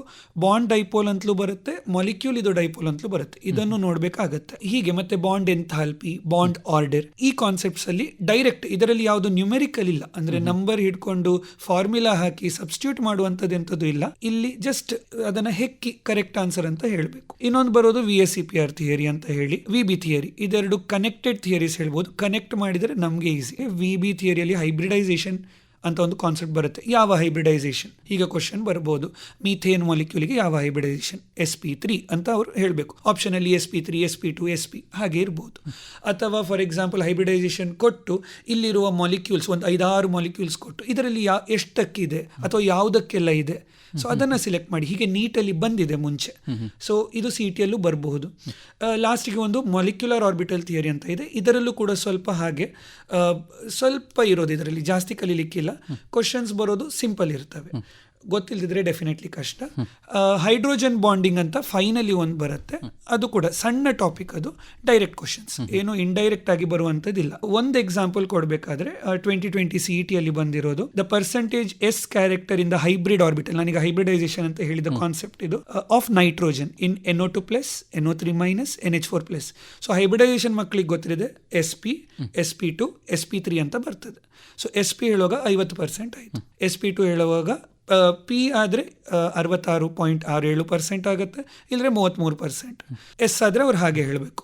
NH4+ ಆದರೆ ಅಲ್ಲಿ sp3 ಬರೋದ್ರಿಂದ ಅಲ್ಲಿ 75% ಆಗುತ್ತೆ. ಸೊ ಇದನ್ನು ಡೈರೆಕ್ಟ್ ಎಂಥದ್ದು ಇಲ್ಲ. ಮತ್ತು ಇನ್ನೊಂದೊಂದು ಫಾರ್ಮಲ್ ಚಾರ್ಜ್ ಅಂತ ಒಂದು ಕಾನ್ಸೆಪ್ಟ್ ಬಂದರೂ ಬರಬಹುದು, ಅದು ಡೈರೆಕ್ಟ್ ಇದೆ ಟೆಕ್ಸ್ಟ್ ಬುಕ್ಕಲ್ಲಿ, ಏನು ಟೆನ್ಷನ್ ಮಾಡಬೇಕಂತಿಲ್ಲ, ಅಲ್ಲಿಂದಲೇ direct. Formal charge of central oxygen in ozone, ಇದು ಮಕ್ಕಳಿಗೆ ಬೋರ್ಡಲ್ಲೇ ಬರುತ್ತೆ ಎಕ್ಸಾಮಲ್ಲಿ, ಡೈರೆಕ್ಟ್ ಆಪ್ಷನ್ ಬಂದಿದೆ ಇದು 2020ಯಲ್ಲಿ. So recent question. ಸೊ ಹೀಗೆ ಕ್ವಶನ್ಸ್ ಬರುವ ಚಾನ್ಸ್ ಇದೆ. ಇನ್ನೊಂದೊಂದು ಎಕ್ಸಾಂಪಲ್ ಕೊಡಬೇಕಾದ್ರೆ ಇನ್ಕರೆಕ್ಟ್ಲಿ ಮ್ಯಾಚ್ಡ್ ಪೇರ್, ಇದು ಒಂಥರ ಮ್ಯಾಚ್ ದ ಫಾಲೋಯಿಂಗ್ ಅಲ್ಲ, ಆಪ್ಷನ್ಸ್ ಕೊಟ್ಟಿದ್ದಾರೆ. XCF6 ಅದಕ್ಕೆ ಶೇಪ್ ಕೊಡ್ತಾರೆ, ಡಿಸ್ಟಾರ್ಟೆಡ್ ಆಕ್ಟಾಹೈಡ್ರನ್. ಕರೆಕ್ಟ್ ಶೇಪ್ ಇದ್ರೆ ಕರೆಕ್ಟ್, ಬಟ್ ಇಲ್ಲಿ ಅವ್ರು ಕೇಳಿರೋದು ಇನ್ಕರೆಕ್ಟ್. ಸೊ ಇಲ್ಲಿ ಬಂದಿರೋ ಆಪ್ಷನ್ ಏನಂದ್ರೆ XCF4 ಅಂತ ಬಂದಿದೆ, ಅವ್ರು ಟೆಟ್ರಾಹೈಡ್ರಲ್ ಅಂತ ಕೊಟ್ಟಿದ್ದಾರೆ, ಅದರ ಶೇಪ್ ಇರೋದು ಸ್ಕ್ವೇರ್ ಪ್ಲೇನರ್. ಹೀಗೆ ಕ್ವಶನ್ಸ್ ಬರ್ಬೋದು, which are correct, which are wrong. ಇದೊಂದು ಆನ್ಸರ್ ಮಾಡುವಾಗ ಮಕ್ಕಳು ಸ್ವಲ್ಪ ಕೇರ್ಫುಲ್ ಇರಬೇಕು. ಕರೆಕ್ಟ್, ಇನ್ಕರೆಕ್ಟ್, ಕ್ವಶನ್ ಸರಿಯಾಗಿ ಓದ್ಕೋಬೇಕು. ಹಾ ಕರೆಕ್ಟ್, ಬಿಕಾಸ್ ಅಲ್ಲಿ ನಾಟ್ ಕರೆಕ್ಟ್ ಇದ್ದದನ್ನ ಮಕ್ಕಳು ಕರೆಕ್ಟ್ ಅಂತಲೇ ಓದಿ ಬಿಡ್ತಾರೆ. Because correct correct correct correct ಅಂತ ಓದಿ ಅದೇ ಫ್ಲೋ ಅಲ್ಲಿ ಹಾಗೆ ಓದ್ತಾರೆ. ಸೊ ಅದೊಂದು ಸ್ವಲ್ಪ ಕೇರ್ ತಗೊಂಡ್ರೆ ಆಯ್ತು. ಈಗ ಥರ್ಮೋಡೈನಮಿಕ್ಸ್ ಬಗ್ಗೆ ಹೇಳೋದಾದ್ರೆ ಇಲ್ಲಿ ಏನು ಇಂಪಾರ್ಟೆಂಟ್ ಇದೆ? ಇದು ಸ್ವಲ್ಪ ಇಂಪಾರ್ಟೆಂಟ್ ಇಲ್ಲಿ. ಅಂದ್ರೆ ಈಗ ನಾವು ಸ್ವಲ್ಪ ಬೇಸಿಕ್ಸ್ ಇಂದ ಮೇಲೆ ಬಂದಿದ್ದೇವೆ, ಇಲ್ಲಿ ಇದನ್ನ ಅಪ್ಲೈ ಮಾಡೋದು. ಈಗ ಥರ್ಮೋಡೈನಮಿಕ್ಸ್ ಹೇಳಿದ್ರೆ ಏನೋ ಒಂದು ಪ್ರೋಸೆಸ್ ಆಗುವಾಗ ಅದು ಆಗತ್ತಾ ಇಲ್ವಾ, ಆಗ್ಬೇಕಾದ್ರೆ ನಾವು ಅದಕ್ಕೆ ಹೀಟ್ ಕೊಡ್ಬೇಕಾ ಅಥವಾ ಅದು ಹೀಟ್ ಕೊಡತ್ತಾ, ಇದೆಲ್ಲ ಕಲಿಯುವಂತ ಟಾಪಿಕ್. ಇದರಲ್ಲಿ ನಾವೀಗ ಒಂದು ಸಬ್ ಡಿವಿಷನ್ಸ್ ಮಾಡಿದ್ರೆ, ಫಸ್ಟಿಗೆ ಹೇಳುವಾಗ ನಾವು ಇದರಲ್ಲಿ ಫಸ್ಟ್ ಲಾ ಆಫ್ ಥರ್ಮೋಡೈನಮಿಕ್ಸ್ ಅಂತ ಸ್ಟಾರ್ಟ್ ಮಾಡ್ತೇವೆ. ಅದಕ್ಕೊಂದು ಇಕ್ವೇಶನ್ ಇದೆ, ΔU = Q + W. ಇಕ್ವೇಶನ್ ನೋಡ್ಲಿಕ್ಕೆ ತುಂಬಾ ಸಿಂಪಲ್, ಬಟ್ ಸಬ್ಸ್ಟಿಟ್ಯೂಷನ್ ಮಾಡುವಾಗ ತುಂಬಾ ಕೇರ್ಫುಲ್ ಇರಬೇಕು. ಬಿಕಾಸ್ ಅಲ್ಲಿ ಹೀಟ್ ರಿಲೀಸ್ಡ್, ಹೀಟ್ ಅಬ್ಸಾರ್ಬ್ಡ್ ಅಂತ ಹೇಳುವಾಗ ಈಗ ನಂಬರ್ 20 ಅಂತ ಕೊಡ್ತೇವೆ, 20 ಜೌಲ್. ಹೀಟ್ ಅಬ್ಸಾರ್ಬ್ಡ್ ಅಂತ ಹೇಳುವಾಗ ಅದಕ್ಕೆ ಪ್ಲಸ್ ಆಗಬೇಕು, ಹೀಟ್ ರಿಲೀಸ್ಡ್ ಅಂತ ಹೇಳುವಾಗ ಮೈನಸ್ ಆಗಬೇಕು. ಒಂದು ಪ್ಲಸ್ ಒಂದು ಮೈನಸ್ ಆಚೆ ಈಚೆ ಆದ್ರೆ ಆನ್ಸರ್ ಕಂಪ್ಲೀಟ್ಲಿ ರಾಂಗ್ ಆಗಿಬಿಡುತ್ತೆ. ಯಾಕಂದ್ರೆ ಜಸ್ಟ್ ಆಡ್ ಮತ್ತೆ ಸಬ್ಟ್ರಾಕ್ಟ್ ಮಾಡೋದು. ಕ್ವಶನ್ಸ್ ಬಂದಿವೆ ಇಂಥದ್ದು ಕೂಡ, ಅಂಡ್ ಮಕ್ಕಳು ಮಿಸ್ಟೇಕ್ ಕೂಡ ಮಾಡಿದ್ದಾರೆ, ಪ್ಲಸ್ಸಿಗೆ ಮೈನಸ್ ಹಾಕಿ. ಸೊ ಇದು ಸಿಂಪಲ್ ಅಂತ ಹೇಳಿ, ಬಟ್ ಕೆಲವು ಕ್ವಶನ್ಸ್ ಅನ್ನ ಸಾಲ್ವ್ ಮಾಡ್ಲಿ. ಇನ್ನೊಂದೇನು ಹೇಳ್ತೇನೆ ಹೇಳ್ತೇನೆ ಈ ಟಾಪಿಕಲ್ಲಿ ಮತ್ತು ಇದರ ನೆಕ್ಸ್ಟ್ ಬರುವ ಟಾಪಿಕಲ್ಲಿ ಟೆಕ್ಸ್ಟ್ ಬುಕ್ಕಲ್ಲಿ ಕೆಲವು ಒಳ್ಳೆ ಕ್ವಶನ್ಸ್ ಇವೆ ಸಾಲ್ವ್ ಮಾಡಿರುವಂಥದ್ದು. ಅದನ್ನೇ ಸಾಲ್ವ್ ಮಾಡಿ ಪ್ರಾಕ್ಟೀಸ್ ಮಾಡ್ಬೋದು. ಅದೇ ಬರುತ್ತೆ ಅಂತ ಹೇಳೋದಿಲ್ಲ, ಬಂದಿದೆ ಬಟ್ ಅದೇ ಬರುತ್ತೆ ಅಂತ ಹೇಳೋಕ್ಕಾಗೋದಿಲ್ಲ, ಬಟ್ ಪ್ರಾಕ್ಟೀಸ್ ಮಾಡಲಿಕ್ಕೆ ಒಳ್ಳೆ ಕ್ವಶನ್ಸ್ ಅದನ್ನು ಸಾಲ್ವ್ ಮಾಡ್ಬೋದು. ನೆಕ್ಸ್ಟ್ ವರ್ಕ್ ಡನ್ ಅಂತ ಬರುತ್ತೆ. ಎಸ್ಪೆಷಲಿ ಇಲ್ಲಿ ಟೆಕ್ಸ್ಟ್ ಬುಕ್ಕಲ್ಲಿ ಇರೋದು ನಮಗೆ ಐಸೋಥರ್ಮಲ್ ರಿವರ್ಸಿಬಲ್, ಐಸೋಥರ್ಮಲ್ ಇರ್ರಿವರ್ಸಿಬಲ್, ಇದಕ್ಕೆ ಫಾರ್ಮುಲಾಸ್ ಇದೆ, ಸಬ್ಸ್ಟಿಟ್ಯೂಟ್ ಮಾಡೋದು, ಆನ್ಸರ್ ಮಾಡೋದು. ನೆಕ್ಸ್ಟ್ ಎಂಥಾಲ್ಪಿ ಅಂತ ಒಂದು ಕಾನ್ಸೆಪ್ಟ್ ಬರುತ್ತೆ. ಇದು ಈ ಚಾಪ್ಟರ್ನ ಅತಿ ದೊಡ್ಡ ಕಾನ್ಸೆಪ್ಟ್ ಎಂಥಾಲ್ಪಿ ಅನ್ನೋದು. ಬಿಕಾಸ್ ಇದರಲ್ಲಿ ನಾವು ಸ್ವಲ್ಪ ಕೆಮಿಸ್ಟ್ರಿ ನೋಡ್ತೇವೆ. ಫಸ್ಟ್ ನೋಡೋದು ನಾವು ಸ್ವಲ್ಪ ಕೆಮಿಸ್ಟ್ರಿನೂ ಇದೆ, ಸ್ವಲ್ಪ ಫಿಸಿಕ್ಸ್ ಕೂಡ ಇದೆ, ಬಟ್ ಇದು ಪಕ್ಕಾ ಕೆಮಿಸ್ಟ್ರಿ. ಸೊ ಅವ್ರ ರಿಯಾಕ್ಷನ್ ಬರೆದು ಸಾಲ್ವ್ ಮಾಡಬೇಕಾಗತ್ತೆ. ಹೆಚ್ಚಾಗಿ ಪ್ರಾಬ್ಲಮಲ್ಲಿ ಅವ್ರು ರಿಯಾಕ್ಷನ್ ಕೊಡೋದಿಲ್ಲ, ಕೊಟ್ಟರೆ ನಮ್ಮ ಲಕ್. ಕೊಡಲಿಲ್ಲ ಅಂದರೆ ನಾವು ರಿಯಾಕ್ಷನ್ ಬರೆಯೋದೇ ಮಾಡ್ತೇವೆ ಹೇಳಿದರೆ ಸ್ವಲ್ಪ ಮಿಸ್ಟೇಕ್ ಆಗೋ ಚಾನ್ಸಸ್ ಜಾಸ್ತಿ. ಸೊ ಇಲ್ಲಿ ರಿಯಾಕ್ಷನ್ ಮಾತ್ರ ಬರೆಯೋದಲ್ಲ, ರಿಯಾಕ್ಟೆಂಟ್ ಇದು ಸ್ಟೇಟ್ ಅಂದರೆ ಸಾಲಿಡಾ, ಲಿಕ್ವಿಡಾ, ಗ್ಯಾಸ, ಇದೆಲ್ಲ ಬರೀಲೇಬೇಕಾಗತ್ತೆ. ಬರೆಯೋದಿದ್ರಲ್ಲಿ ಎಡೋ ಚಾನ್ಸ್ ಜಾಸ್ತಿ. ಸೊ ಇದೊಂದು ತುಂಬ ಕೇರ್ ತಗೋಬೇಕು. ಎಂಥಾಲ್ಪಿಯಲ್ಲಿ ದೊಡ್ಡ ಕಾನ್ಸೆಪ್ಟಲ್ಲಿ ಬೇರೆ ಬೇರೆ ಎಂಥಾಲ್ಪೀಸ್ ಇದೆ. ವಿದ್ಯಾರ್ಥಿಗಳಿಗೆ ಗೊತ್ತಿರೋ ಹಾಗೆ enthalpy of combustion, enthalpy of formation, lattice enthalpy, solution enthalpy, ಇದು ಬಂದಿದೆ ಕೂಡ ರೀಸೆಂಟ್ಲಿ ಪೇಪರ್ಸ್ ಅಲ್ಲಿ. ಇದನ್ನ ಇನ್ವಾಲ್ವ್ ಮಾಡಿ. ಸಿಂಪಲ್ ಕ್ವಶನ್, ಎಡಿಷನ್ ಸಬ್ಟ್ರಾಕ್ಷನ್ ಅಷ್ಟೇ ಇರೋದು, ಬಟ್ ಈಗೇನು ಪ್ಲಸ್ ಮೈನಸ್ ಹಾಕೋದ್ರಲ್ಲಿ ಎಡವಿದ್ರೆ ಮಾರ್ಕ್ ಹೋಗ್ಬಿಡುತ್ತೆ. ಮತ್ತೆ ಹೆಸಸ್ ಲಾ ಅಂತ ಒಂದಿದೆ, ಇದರ ಆಧಾರಿತವಾಗಿಯೇ ಇರೋದು. ಅದು ಕೂಡ ಹಾಗೆ, ಅದು ಜಸ್ಟ್ ಸಾಲ್ವ್ ಮಾಡೋದು, ಬಟ್ ಬರೆದು ಸಾಲ್ವ್ ಮಾಡಬೇಕಾಗತ್ತೆ. ಫೈನಲಿ ಸಣ್ಣ ಸಣ್ಣ ಪುಟ್ಟ ಟಾಪಿಕ್ಸ್ ಇದೆ, ಎಂಟ್ರೋಪಿ ಮತ್ತೆ ಗಿಬ್ಸ್ ಫ್ರೀ ಎನರ್ಜಿ ಅಂತ ಹೇಳಿ. ಸೊ ಇದು ಇದರ ಮೇನ್ ಕಾನ್ಸೆಪ್ಟ್ಸ್. ಒಂದೆರಡು ಎಕ್ಸಾಂಪಲ್ ಕೊಡಬೇಕಾದ್ರೆ ನಾನು ಹೇಳಿದಲ್ಲ, lattice enthalpy. Lattice enthalpy of NaCl is plus 788 kilojoule per mole and hydration enthalpy is minus 784 kilojoule per mole. Enthalpy of solution of NaCl. ಇದು ವಿದ್ಯಾರ್ಥಿಗಳು ಟೆಕ್ಸ್ಟ್ ಬುಕ್ ನೋಡಿದರೆ ಡೈರೆಕ್ಟ್ ಅಲ್ಲೇ ಇದೆ, ಅಲ್ಲೇ ಲ್ಯಾಟಿಸ್ ಎಂಥಾಲ್ಪಿ ಆದ ಕೂಡಲೇ ಸಾಲ್ವ್ ಮಾಡಿ ಕೊಟ್ಟಿದ್ದಾರೆ. ಸೊ ಅದೇ ಇರೋದು ಕ್ವಶನ್, ಅದು ಕೂಡ 2023 ಬಂದಿರೋದು. ಸೊ ವೆರಿ ರೀಸೆಂಟ್ ಇದು. ಜಸ್ಟ್ 2 ನಂಬರನ್ನು ಆ್ಯಡ್ ಮಾಡಬೇಕು ಅವರು, +4 kilojoule per mole ಬರುತ್ತೆ. ಇನ್ನೊಂದು ಹಾಗೆ ಬಾಂಡ್ ಎಂಥಾಲ್ಪಿ ಆಧಾರಿತವಾಗಿ ಕ್ವಶನ್ಸ್ ಬಂದಿದೆ. ಮತ್ತೆ ವರ್ಕ್ ಡನ್ ಹೇಳಿದಲ್ಲ, work done when 2 moles of ideal gas expands reversibly. ಇಲ್ಲಿ ಕೇರ್ ತಗೋಬೇಕು, ಬಿಕಾಸ್ ಇಲ್ಲಿ ರಿವರ್ಸಿಬ್ಲಿ ಹೇಳುವಾಗ ಇರ್ರಿವರ್ಸಿಬಲ್ ಇದು ಫಾರ್ಮುಲಾ ಹಾಕಬಾರ್ದು, ಅದಕ್ಕೆ ಅದರದ್ದೇ ಫಾರ್ಮುಲಾ ಇದೆ, ಆ ಫಾರ್ಮುಲಾ ಹಾಕಿ ಸಬ್ಸ್ಟಿಟ್ಯೂಟ್ ಮಾಡಬೇಕು. ಸೊ ಇಂತಹ ಕಾನ್ಸೆಪ್ಟ್ಸ್ ಥರ್ಮೋಡೈನಮಿಕ್ಸ್ ಅಲ್ಲಿ ಇಂಪಾರ್ಟೆಂಟ್. ಒಂದು ಬರಬಹುದು ಕ್ವಶನ್, 2 ಬರಬಹುದು, ಬಟ್ ಫೈನಲಿ 1-2 ಕ್ವಶನ್ನೇ ನಮಗೆ ಕೂಡಿ ಹಳ್ಳ ಆಗುದು. ಈಗ ಆರ್ಗ್ಯಾನಿಕ್ ಕೆಮಿಸ್ಟ್ರಿ, ಇದು ಕೂಡ ಬಹುಶಃ ಬಹಳ ಮುಖ್ಯವಾದಂತಹ ಟಾಪಿಕ್ ಅನ್ಸುತ್ತೆ. ಇದರಲ್ಲಿ ಏನು ಇಂಪಾರ್ಟೆಂಟ್ ಸರ್? ಆರ್ಗ್ಯಾನಿಕ್ ಕೆಮಿಸ್ಟ್ರಿ ತುಂಬಾ ಇಂಪಾರ್ಟೆಂಟ್, ಬಟ್ ಇದು ಹೇಗೆ ನಾವೀಗ ಬೇಸಿಕ್ ಕಾನ್ಸೆಪ್ಟ್ ಅಂತ ಹೇಳಿದೆವು ಮುಂಚೆ, ಫಸ್ಟ್ ಇರೋದು ಲೆಸನ್ ಆರ್ಗ್ಯಾನಿಕ್ ಕೆಮಿಸ್ಟ್ರಿಯಲ್ಲಿ ಬೇಸಿಕ್ಸ್. ನಾವು ನೋಡಕ್ ಹೋದ್ರೆ ಕೆಲವು ಕ್ವಶನ್ಸ್ ಇರೋದು ಹೇಗೆ ಅಂದ್ರೆ ನಾಮನ್ ಕ್ಲೇಚರ್ ಅಂತ ಬರ್ತದೆ. ಅಂಡ್ ನಾನು ನೋಡಿದ ಪ್ರಕಾರ 2020 ಇಂದ 2023 ವರೆಗೆ ಒಂದು ಕ್ವಶನ್ ನಾಮನ್ ಕ್ಲೇಚರ್ ಬಂದಿದೆ, ಫಿಕ್ಸ್. ಅದು ಯಾವುದೇ ಲೆಸನ್ ಇಂದ ಬರ್ಬೋದು, ಬಟ್ ನಾಮನ್ ಕ್ಲೇಚರ್ ರೂಲ್ಸ್ ನಾವು ಕಲಿಯೋದು ಇಲ್ಲಿ. ಸೊ ಒಂದು ಕ್ವಶನ್ ಬಂದಿದೆ, ಯಾವುದೇ ಪೇಪರ್ ತೆಗೆದು ನೋಡಿದ್ರೆ, ಸೊ ಇಂಪಾರ್ಟೆಂಟ್ ಅಂತ ಹೇಳ್ಬೋದು. ಈ ವರ್ಷನೂ ಕೂಡ ಕಂಟಿನ್ಯೂ ಆಗ್ಲಿ ಅಂತ ಬಯಸ್ತೇನೆ. ಐಸೋಮೆರಿಸಮ್ ಅಂತ ಇದೆ, ಅದು ಕೂಡ ಒಂದು ವರ್ಷ ಬಿಟ್ಟು ಇನ್ನೊಂದು ವರ್ಷ ಬಂದಿದೆ. So important concept. Reaction intermediates ಅಂತ ಇದೆ. Electronic effects. ರಿಯಾಕ್ಷನ್ ಇಂಟರ್ಮೀಡಿಯೇಟ್ಸ್ ಹೇಳಿದ್ರೆ ಕಾರ್ಬೋಕ್ಯಾಟಿಯಾನ್, ಕಾರ್ಬೆನಯಾನ್, ಫ್ರೀ ರಾಡಿಕಲ್. ವಿದ್ಯಾರ್ಥಿಗಳಿಗೆ ಗೊತ್ತಿರೋ ಹಾಗೆ ಅದರಲ್ಲಿ ಸ್ಟೆಬಿಲಿಟಿ ಆರ್ಡರ್ ಅಂತ ಬರುತ್ತೆ, ಯಾವುದು ಜಾಸ್ತಿ ಸ್ಟೇಬಲ್, ಯಾವುದು ಕಡಿಮೆ ಸ್ಟೇಬಲ್. ಇದಕ್ಕೆ ನಿಮಗೆ ಒಳ್ಳೆ ಕ್ವಶನ್ಸ್ ಎಕ್ಸಾಂಪ್ಲರ್ ಅಂತ ಬುಕ್ಕಲ್ಲಿ ಸಿಗುತ್ತೆ, ವೆರಿ ನೈಸ್ ಕ್ವಶನ್ಸ್, ಸಾಲ್ವ್ ಮಾಡಬಹುದು. ಇಲೆಕ್ಟ್ರಾನಿಕ್ ಇಫೆಕ್ಟ್ಸ್ ಅಂತ ಹೇಳಿದ್ರೆ inductive effect, resonance effect, electromeric effect, ಹೀಗೆ ಮತ್ತೆ ಹೈಪರ್ ಕಾಂಜುಗೇಷನ್, ಈ 4 ಇಫೆಕ್ಟ್ಸ್ ಬರ್ತದೆ. ಎಂಡಿಗೆ ಒಂದು ಕಾನ್ಸೆಪ್ಟ್ ಇದೆ, ನಾನು ನೋಡಿರೋ ಪ್ರಕಾರ ಮಕ್ಕಳು ಇದನ್ನು ನಿಗ್ಲೆಕ್ಟ್ ಮಾಡ್ತಾರೆ, ಯಾಕಂದ್ರೆ ಫುಲ್ ಕಾನ್ಸೆಪ್ಟ್ ಇರೋದು ಅಲ್ಲಿವರೆಗೆ ಸ್ಟ್ರಕ್ಚರ್ಸ್ ನೋಡಿ ಇದು ಥಿಯರಿ ಅಲ್ಲ ಅಂತ ಸ್ವಲ್ಪ ಲೇಸಿನೆಸ್ ತೋರಿಸ್ತಾರೆ. ಸೊ ಅಲ್ಲಿ ಮೆಥಡ್ಸ್ ಆಫ್ ಪ್ಯೂರಿಫಿಕೇಶನ್ ಅಂತ ಇದೆ, ಕ್ವಾಲಿಟೇಟಿವ್ ಕ್ವಾಂಟಿಟೇಟಿವ್ ಅನಾಲಿಸಿಸ್, ನೀಟಲ್ಲೂ ಕ್ವಶನ್ಸ್ ಬಂದಿದೆ. ಅದು ಕೂಡ ಹೇಗೆ ಡೈರೆಕ್ಟ್ ಅಲ್ಲಿಂದ ಹೆಕ್ಕಿ ಕೇಳಿದ್ದಾರೆ. ಬಟ್ ಏನಾಗಿದೆ ಆ ವರ್ಷ ಅಂದರೆ ಮಕ್ಕಳು ಓದಲಿಲ್ಲ, ಅವ್ರಿಗೆ ಗೊತ್ತಾಗಲಿಲ್ಲ ಟೆಕ್ಸ್ಟ್ ಬುಕ್ಕಲ್ಲಿದೆ, ಅವ್ರು ಯಾವುದೋ ಬುಕ್ಕಿಂದ ಬಂದಿದೆ ಅಂತ ಹೇಳಿ ಮಿಸ್ಅಂಡರ್ಸ್ಟ್ಯಾಂಡ್ ಮಾಡಿಕೊಂಡು ಕ್ವಶನ್ ಬಿಟ್ಟು ಬಂದಿದ್ದಾರೆ. ಅಂತಹ ಮಿಸ್ಟೇಕ್ಸ್ ಆಗಬಾರ್ದು, ಅದು ಈಗಲೇ ಒಮ್ಮೆ ಓದಿದ್ರೆ ಬೆಟರ್. ಇದು ಬೇಸಿಕ್ಸ್. ಇಲ್ಲಿ ಕೂಡ 1-2 ಕ್ವಶನ್ ಬರಬಹುದು. ನಾನು ಹೇಳಿದಾಗೆ ನಾಮನ್ ಕ್ಲೇಚರ್ ಇದೇ ಲೆಸನ್ ಇದೆ ಅಂತ ಹೇಳಿ ನಾವು ಕನ್ಸಿಡರ್ ಮಾಡಿದರೆ ಬಂದಿದೆ. ಮತ್ತೆ ಈಗ ನೋಡಿ ಇನ್ನೊಂದೊಂದು question, which of the following are not a pair of functional isomer. So ಇದು ನಾನೀಗ ಐಸೋಮೆರಿಸಮ್ ಹೇಳಿದ್ದು, ಪೇರ್ ಕೊಡ್ತಾರೆ, 2 ಮಾಲಿಕ್ಯೂಲ್ ಇದು ಪೇರ್ ಕೊಡ್ತಾರೆ ಆಪ್ಷನ್ಸಲ್ಲಿ, ಅವ್ರು ಕರೆಕ್ಟ್ ಆಪ್ಷನನ್ನು ಸಿಲೆಕ್ಟ್ ಮಾಡಬೇಕು. ಡೆಫಿನೇಷನ್ ಗೊತ್ತಿಲ್ಲ ಅಥವಾ ಫಂಕ್ಷನಲ್ ಐಸೋಮರ್ ಅಂದರೆ ಏನಂತ ಗೊತ್ತಿಲ್ಲ, ಪ್ರಾಬ್ಲಮ್ ಆಗಿಬಿಡುತ್ತೆ, ಆನ್ಸರ್ ಮಾಡೋಕ್ಕಾಗೋದಿಲ್ಲ. ಸೊ ಇದು GOCಯಲ್ಲಿ ಹೆಚ್ಚಾಗಿ ಸ್ವಲ್ಪ ಕಾಂಪ್ಲಿಕೇಟೆಡ್, ಇಲ್ಲಿ ನೀಟಲ್ಲಿ ಬರಬಹುದು. ಅಂದರೆ ನಮ್ಮ ಯಾವುದಕ್ಕೆ KCETಗೆ ಕಂಪೇರ್ ಮಾಡಿದರೆ ಸ್ವಲ್ಪ ಕಾಂಪ್ಲಿಕೇಟೆಡ್ ಬರ್ಬೋದು ಈ ಚಾಪ್ಟರ್ ಅಲ್ಲಿ. ಯಾವ ರೀತಿ ಕಾಂಪ್ಲಿಕೇಟ್ ಮಾಡ್ತಾರೆ? ಕಾಂಪ್ಲಿಕೇಟ್ ಅಂದ್ರೆ ಈಗ ಹೆಚ್ಚಾಗಿ CET ಅಲ್ಲಿ ಬರೋದಾದ್ರೆ ನಮ್ಮ ಟೆಕ್ಸ್ಟ್ ಬುಕ್ ಇಂದಲೇ ಎಕ್ಸಾಂಪ್ಲರ್ ಇಂದಲೇ ಬರುವಂತ ಆಪ್ಷನ್ಸ್ ಕೊಡ್ತಾರೆ. ನೀಟಲ್ಲಿ ಬರೋದಾದ್ರೆ ಸ್ವಲ್ಪ ಅದರಿಂದ ಹೊರಗೆ ಬರುವಂಥದ್ದು, ಅಂದ್ರೆ ಅದೇ ಕಾನ್ಸೆಪ್ಟ್ ಯೂಸ್ ಮಾಡಿ ಆನ್ಸರ್ ಮಾಡಬಹುದು. So concept out of syllabus ಅಲ್ಲ, ಬಟ್ ಆ ಸ್ಟ್ರಕ್ಚರ್ ಫಸ್ಟ್ ಟೈಮ್ ನೋಡಿರ್ತೀರ ಹಾಗೆ. ಸೊ ಫಸ್ಟ್ ಟೈಮ್ ನೋಡುವಾಗ ಇದು ಹೊಸ್ತು ಅಂತ ಒಂದು ಫೀಲಿಂಗ್ ಬರಕ್ಕೆ ಸ್ಟಾರ್ಟ್ ಆಗುತ್ತೆ. ಸೊ ಹಾಗೆ ಬರ್ಬೋದು.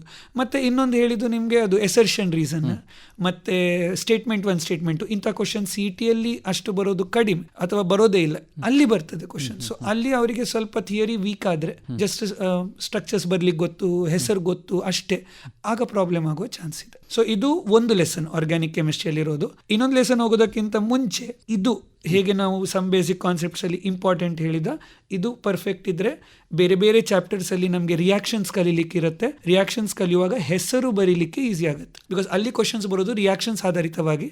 ಕ್ವಶನ್ಗೆ ಅವ್ರು ಆನ್ಸರ್ ಹೇಗೆ ಕೇಳ್ತಾರೆ ಅಂದ್ರೆ what is the IUPAC name ಅಂತ ಹೇಳ್ತಾರೆ. ಸೊ ನಿಮ್ಗೆ ಈಗ IUPAC ನೇಮ್ ಬರ್ಲಿಕ್ಕೆ ಗೊತ್ತಿಲ್ಲ ಆದ್ರೆ ನೇಮ್ ಬರಲಿಕ್ಕೆ ಆಗುದಿಲ್ಲ, ಹಾಗೆ ಪ್ರಾಬ್ಲಮ್ ಆಗುತ್ತೆ. ಇನ್ನೊಂದು ಲೆಸನ್ ಇರೋದು ಹೈಡ್ರೋಕಾರ್ಬನ್ಸ್ ಅಂತ ಹೇಳಿ. ಅದೇ ನಾನೀಗ ಹೇಳಿದಲ್ಲ, ಈಗ ಕಲ್ತಿರೋ ಕಾನ್ಸೆಪ್ಟ್ ಅನ್ನ ಇಲ್ಲಿ ನಾವು ಅಪ್ಲೈ ಮಾಡೋದು. ಸೊ ಅಪ್ಲೈ ಮಾಡೋದು ಅಂದ್ರೆ ಹೇಗೆ, ಇದರಲ್ಲಿ ಹೈಡ್ರೋಕಾರ್ಬನ್ಸ್ ಅಲ್ಲಿ ಕಾರ್ಬನ್, ಹೈಡ್ರೋಜನ್ ಇದು ಮಾತ್ರ ಇರುತ್ತೆ. ನಿಮಗೂ ಗೊತ್ತಿರ್ಬೋದು, ಕಾರ್ಬನ್, ಹೈಡ್ರೋಜನ್, ಆಕ್ಸಿಜನ್, ನೈಟ್ರೋಜನ್ ಇಂಥ ಬೇರೆ ಬೇರೆ ಎಲಿಮೆಂಟ್ಸ್ ಇದೆ. ಕಂಪೌಂಡ್ಸ್ ಅಲ್ಲಿ ಯಾವುದೂ ಇರಬಹುದು, ಬಟ್ ಆರ್ಗ್ಯಾನಿಕಲಿ ಕಾರ್ಬನ್, ಹೈಡ್ರೋಜನ್ ಇರಲೇಬೇಕು.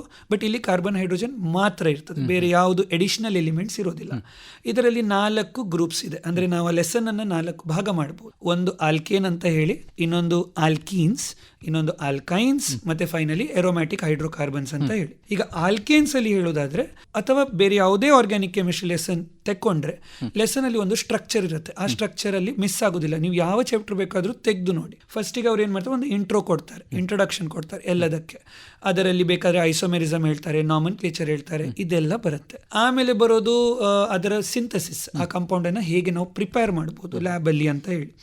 ಮತ್ತೆ ಬರೋದು ಅದರದ್ದು ಫಿಸಿಕಲ್ ಪ್ರಾಪರ್ಟೀಸ್, ಬಾಯ್ಲಿಂಗ್ ಪಾಯಿಂಟ್ ಹೇಗೆ ವೇರಿ ಆಗುತ್ತೆ. ಇದು ವಿದ್ಯಾರ್ಥಿಗಳಿಗೆ ಹೇಳ್ತೇನೆ ಸ್ವಲ್ಪ ಓದಿ, ಬಿಕಾಸ್ ಇದರಿಂದ ಕ್ವಶನ್ಸ್ ಬರುವ ಚಾನ್ಸಸ್ ಇದೆ. ನಾರ್ಮಲಿ ನಾವು ರಿಯಾಕ್ಷನ್ ಅಂತ ಹೇಳಿ ಇದನ್ನ ಬಿಡ್ತೇವೆ, ಬಿಡಬಾರ್ದು. ಇದನ್ನ ಕರೆಕ್ಟ್ ಆಗಿ ಒಂದು ಓದಿ, ಹೇಗೆ ಬಾಯ್ಲಿಂಗ್ ಪಾಯಿಂಟ್ ಜಾಸ್ತಿ ಆಗ್ತದೆ, ಕಾರ್ಬನ್ ಜಾಸ್ತಿ ಆಗ್ತಾ ಬಾಯ್ಲಿಂಗ್ ಪಾಯಿಂಟ್ ಜಾಸ್ತಿ ಆಗುತ್ತೆ, ಇಂತಹ ಪಾಯಿಂಟ್ಸ್ ನೆನ್ಪಿಟ್ಕೋಬೇಕು. ನಿಮ್ಗೆ CET ಅಲ್ಲಿ ಬರೋದಾದ್ರೆ which of the following statements are true false ಅಂತ ಬರಬಹುದು, ಕರೆಕ್ಟ್ ಬರಬಹುದು. ಆರ್ ನಿಮ್ಗೆ ಇನ್ನೊಂದೊಂದು ನೀಟಲ್ಲಿ ಒಂದು ಹೊಸ ಕ್ವಶನ್ ಬಂದಿದೆ ಲಾಸ್ಟ್ ಇಯರ್, ABCDE ಅಂತ 5 ಆಪ್ಷನ್ಸ್ ಕೊಟ್ಟು ಅದರಲ್ಲಿ ಅವರು ಯಾವ್ದು ಕರೆಕ್ಟ್ ಅಂತ ಸಿಲೆಕ್ಟ್ ಮಾಡಬೇಕು. ಅಥವಾ AB ಕರೆಕ್ಟ್ ಇರ್ಬೋದು, ಅಥವಾ ABC ಕರೆಕ್ಟ್ ಇರ್ಬೋದು, ಅಥವಾ ABDE ಹಾಗೆ. ಮುಂಚೆ ಬಯೋದಲ್ಲಿ ಬರ್ತಿತ್ತು ನೀಟಲ್ಲಿ, ಬಯಾಲಜಿಯಲ್ಲಿ. ಈಗ ಕೆಮಿಸ್ಟ್ರಿಯಲ್ಲೂ ಸ್ಟಾರ್ಟ್ ಮಾಡಿದ್ದಾರೆ. ಸಂಪೂರ್ಣವಾಗಿ ಅರ್ಥ ಮಾಡ್ಕೊಂಡಿದ್ರೆ ಮಾತ್ರ ಅದನ್ನ ಆನ್ಸರ್ ಹೌದು. ನೀಟಲ್ಲಿ ಅದೇ ಪ್ರಾಬ್ಲಮ್ ಬರೋದು. ಕಾನ್ಸೆಪ್ಟ್ ಅಲ್ಲಿ ಸ್ಟ್ರಾಂಗ್ ಇಲ್ದಿದ್ರೆ ಅಲ್ಲಿ ಸ್ವಲ್ಪ ಇಶ್ಯೂ ಆಗುವ ಚಾನ್ಸಸ್ ಇದೆ. ಆಲ್ಕೀನ್ಸ್ ಅಲ್ಲಿ ನಾನು ಲಾಸ್ಟ್ ಚಾಪ್ಟರ್ ಅಲ್ಲಿ ಐಸೋಮೆರಿಸಮ್ ಅಂತ ಹೇಳಿದ್ದೆ, ಅದಕ್ಕೆ ಒಂದು ಹೊಸ ಐಸೋಮೆರಿಸಮ್ ಬರುತ್ತೆ. ಯಾವುದು, ಜೊಮೆಟ್ರಿಕ್ ಐಸೋಮೆರಿಸಮ್ ಅಂತ. ವಿದ್ಯಾರ್ಥಿಗಳಿಗೆ ನೆನಪಿಸಬೇಕಾದ್ರೆ ಸಿಸ್ ಟ್ರಾನ್ಸ್ ಅಂತ ನಾವು ಅದನ್ನ ಕಲಿಯೋದು. ಇನ್ನೊಂದು ಬರೋದು ಆಲ್ಕೈನ್ಸ್. ಆಲ್ಕೈನ್ಸ್ ಅಲ್ಲಿ ಹಾಗೆ ಅಂತ ಹೊಸ ಟಾಪಿಕ್ ಏನಿಲ್ಲ, ಬಟ್ ಅದ್ರಲ್ಲಿ ಒಂದು ಸಣ್ಣ ಸೆಕ್ಷನ್ ಎಸಿಡಿಕ್ ನೇಚರ್ ಬಗ್ಗೆ ಇದೆ. ಆಲ್ಕೈನ್ಸ್ ಸ್ವಲ್ಪ ಎಸಿಡಿಕ್ ನೇಚರ್ ಜಾಸ್ತಿ, ಸೊ ಅದರ ಎಸಿಡಿಟಿ ಬಗ್ಗೆ ಒಂದು ಸಣ್ಣ ಸೆಕ್ಷನ್ ಇದೆ. ಸೊ ಅದೊಂದು ನೋಡ್ಬೇಕು, ಎಕ್ಸ್ಟ್ರಾ ಸೆಕ್ಷನ್. ಇಲ್ಲದೆ ನಾನು ಉಳಿದದ್ದು ಏನು 4 ಸೆಕ್ಷನ್ ಹೇಳಿದೆ ಅದು ಕಾಮನ್. ಇನ್ನೊಂದಿರೋದು ಎರೋಮ್ಯಾಟಿಕ್ ಹೈಡ್ರೋಕಾರ್ಬನ್ಸ್. ಎರೋಮ್ಯಾಟಿಕ್ ಹೈಡ್ರೋಕಾರ್ಬನ್ಸ್ ಅಂದ್ರೆ ಎಲ್ರಿಗೂ ಗೊತ್ತಿರೋ ತರ ಬೆನ್ಝೀನ್ ಅಂತ ಒಂದು ಮಾಲಿಕ್ಯೂಲ್ ಇದೆ, ಅದರ ಕಂಪೌಂಡ್ಸ್ ಬಗ್ಗೆ ಸ್ಟಡಿ ಮಾಡೋದು. ಅದರಲ್ಲಿ ಎರೋಮ್ಯಾಟಿಸಿಟಿ ಅಂತ ಒಂದು ಪಾಯಿಂಟ್ ಇದೆ, 3 ಪಾಯಿಂಟ್ ಬರುತ್ತೆ. ಒಂದು ವಿಷಯ ಹೇಳ್ತೇನೆ, ನಾರ್ಮಲಿ ಮಕ್ಕಳು ಇದರಲ್ಲಿ ಮಿಸ್ಟೇಕ್ ಮಾಡ್ತಾರೆ. ಏನಂದ್ರೆ ಒಂದು ಹಕಲ್ಸ್ ರೂಲ್ ಅಂತ ಬರುತ್ತೆ. ಅದರಲ್ಲಿ ಅವ್ರೇನ್ ಮಾಡ್ತಾರೆ ಅಂದ್ರೆ ಫಸ್ಟ್ ಅವರು ರಿಂಗ್ ಸ್ಟ್ರಕ್ಚರ್ ಇರಬೇಕು, ಪ್ಲೇನಾರ್ ಇರಬೇಕು, ಮತ್ತೆ ಕಂಪ್ಲೀಟ್ ಕಾಂಜುಗೇಷನ್ ಇರಬೇಕು. ಹೀಗೆ ಪಾಯಿಂಟ್ಸ್ ಆದ ಮೇಲೆ ಮತ್ತೆ 4n+2 ರೂಲ್ ಅಂತ ಒಂದು ರೂಲ್ ಇದೆ. ಅವ್ರೇನ್ ಮಾಡ್ತಾರೆ, ಫಸ್ಟ್ 2 ಪಾಯಿಂಟ್ಸ್ ಅನ್ನ ಮರ್ತು ಬಿಡ್ತಾರೆ.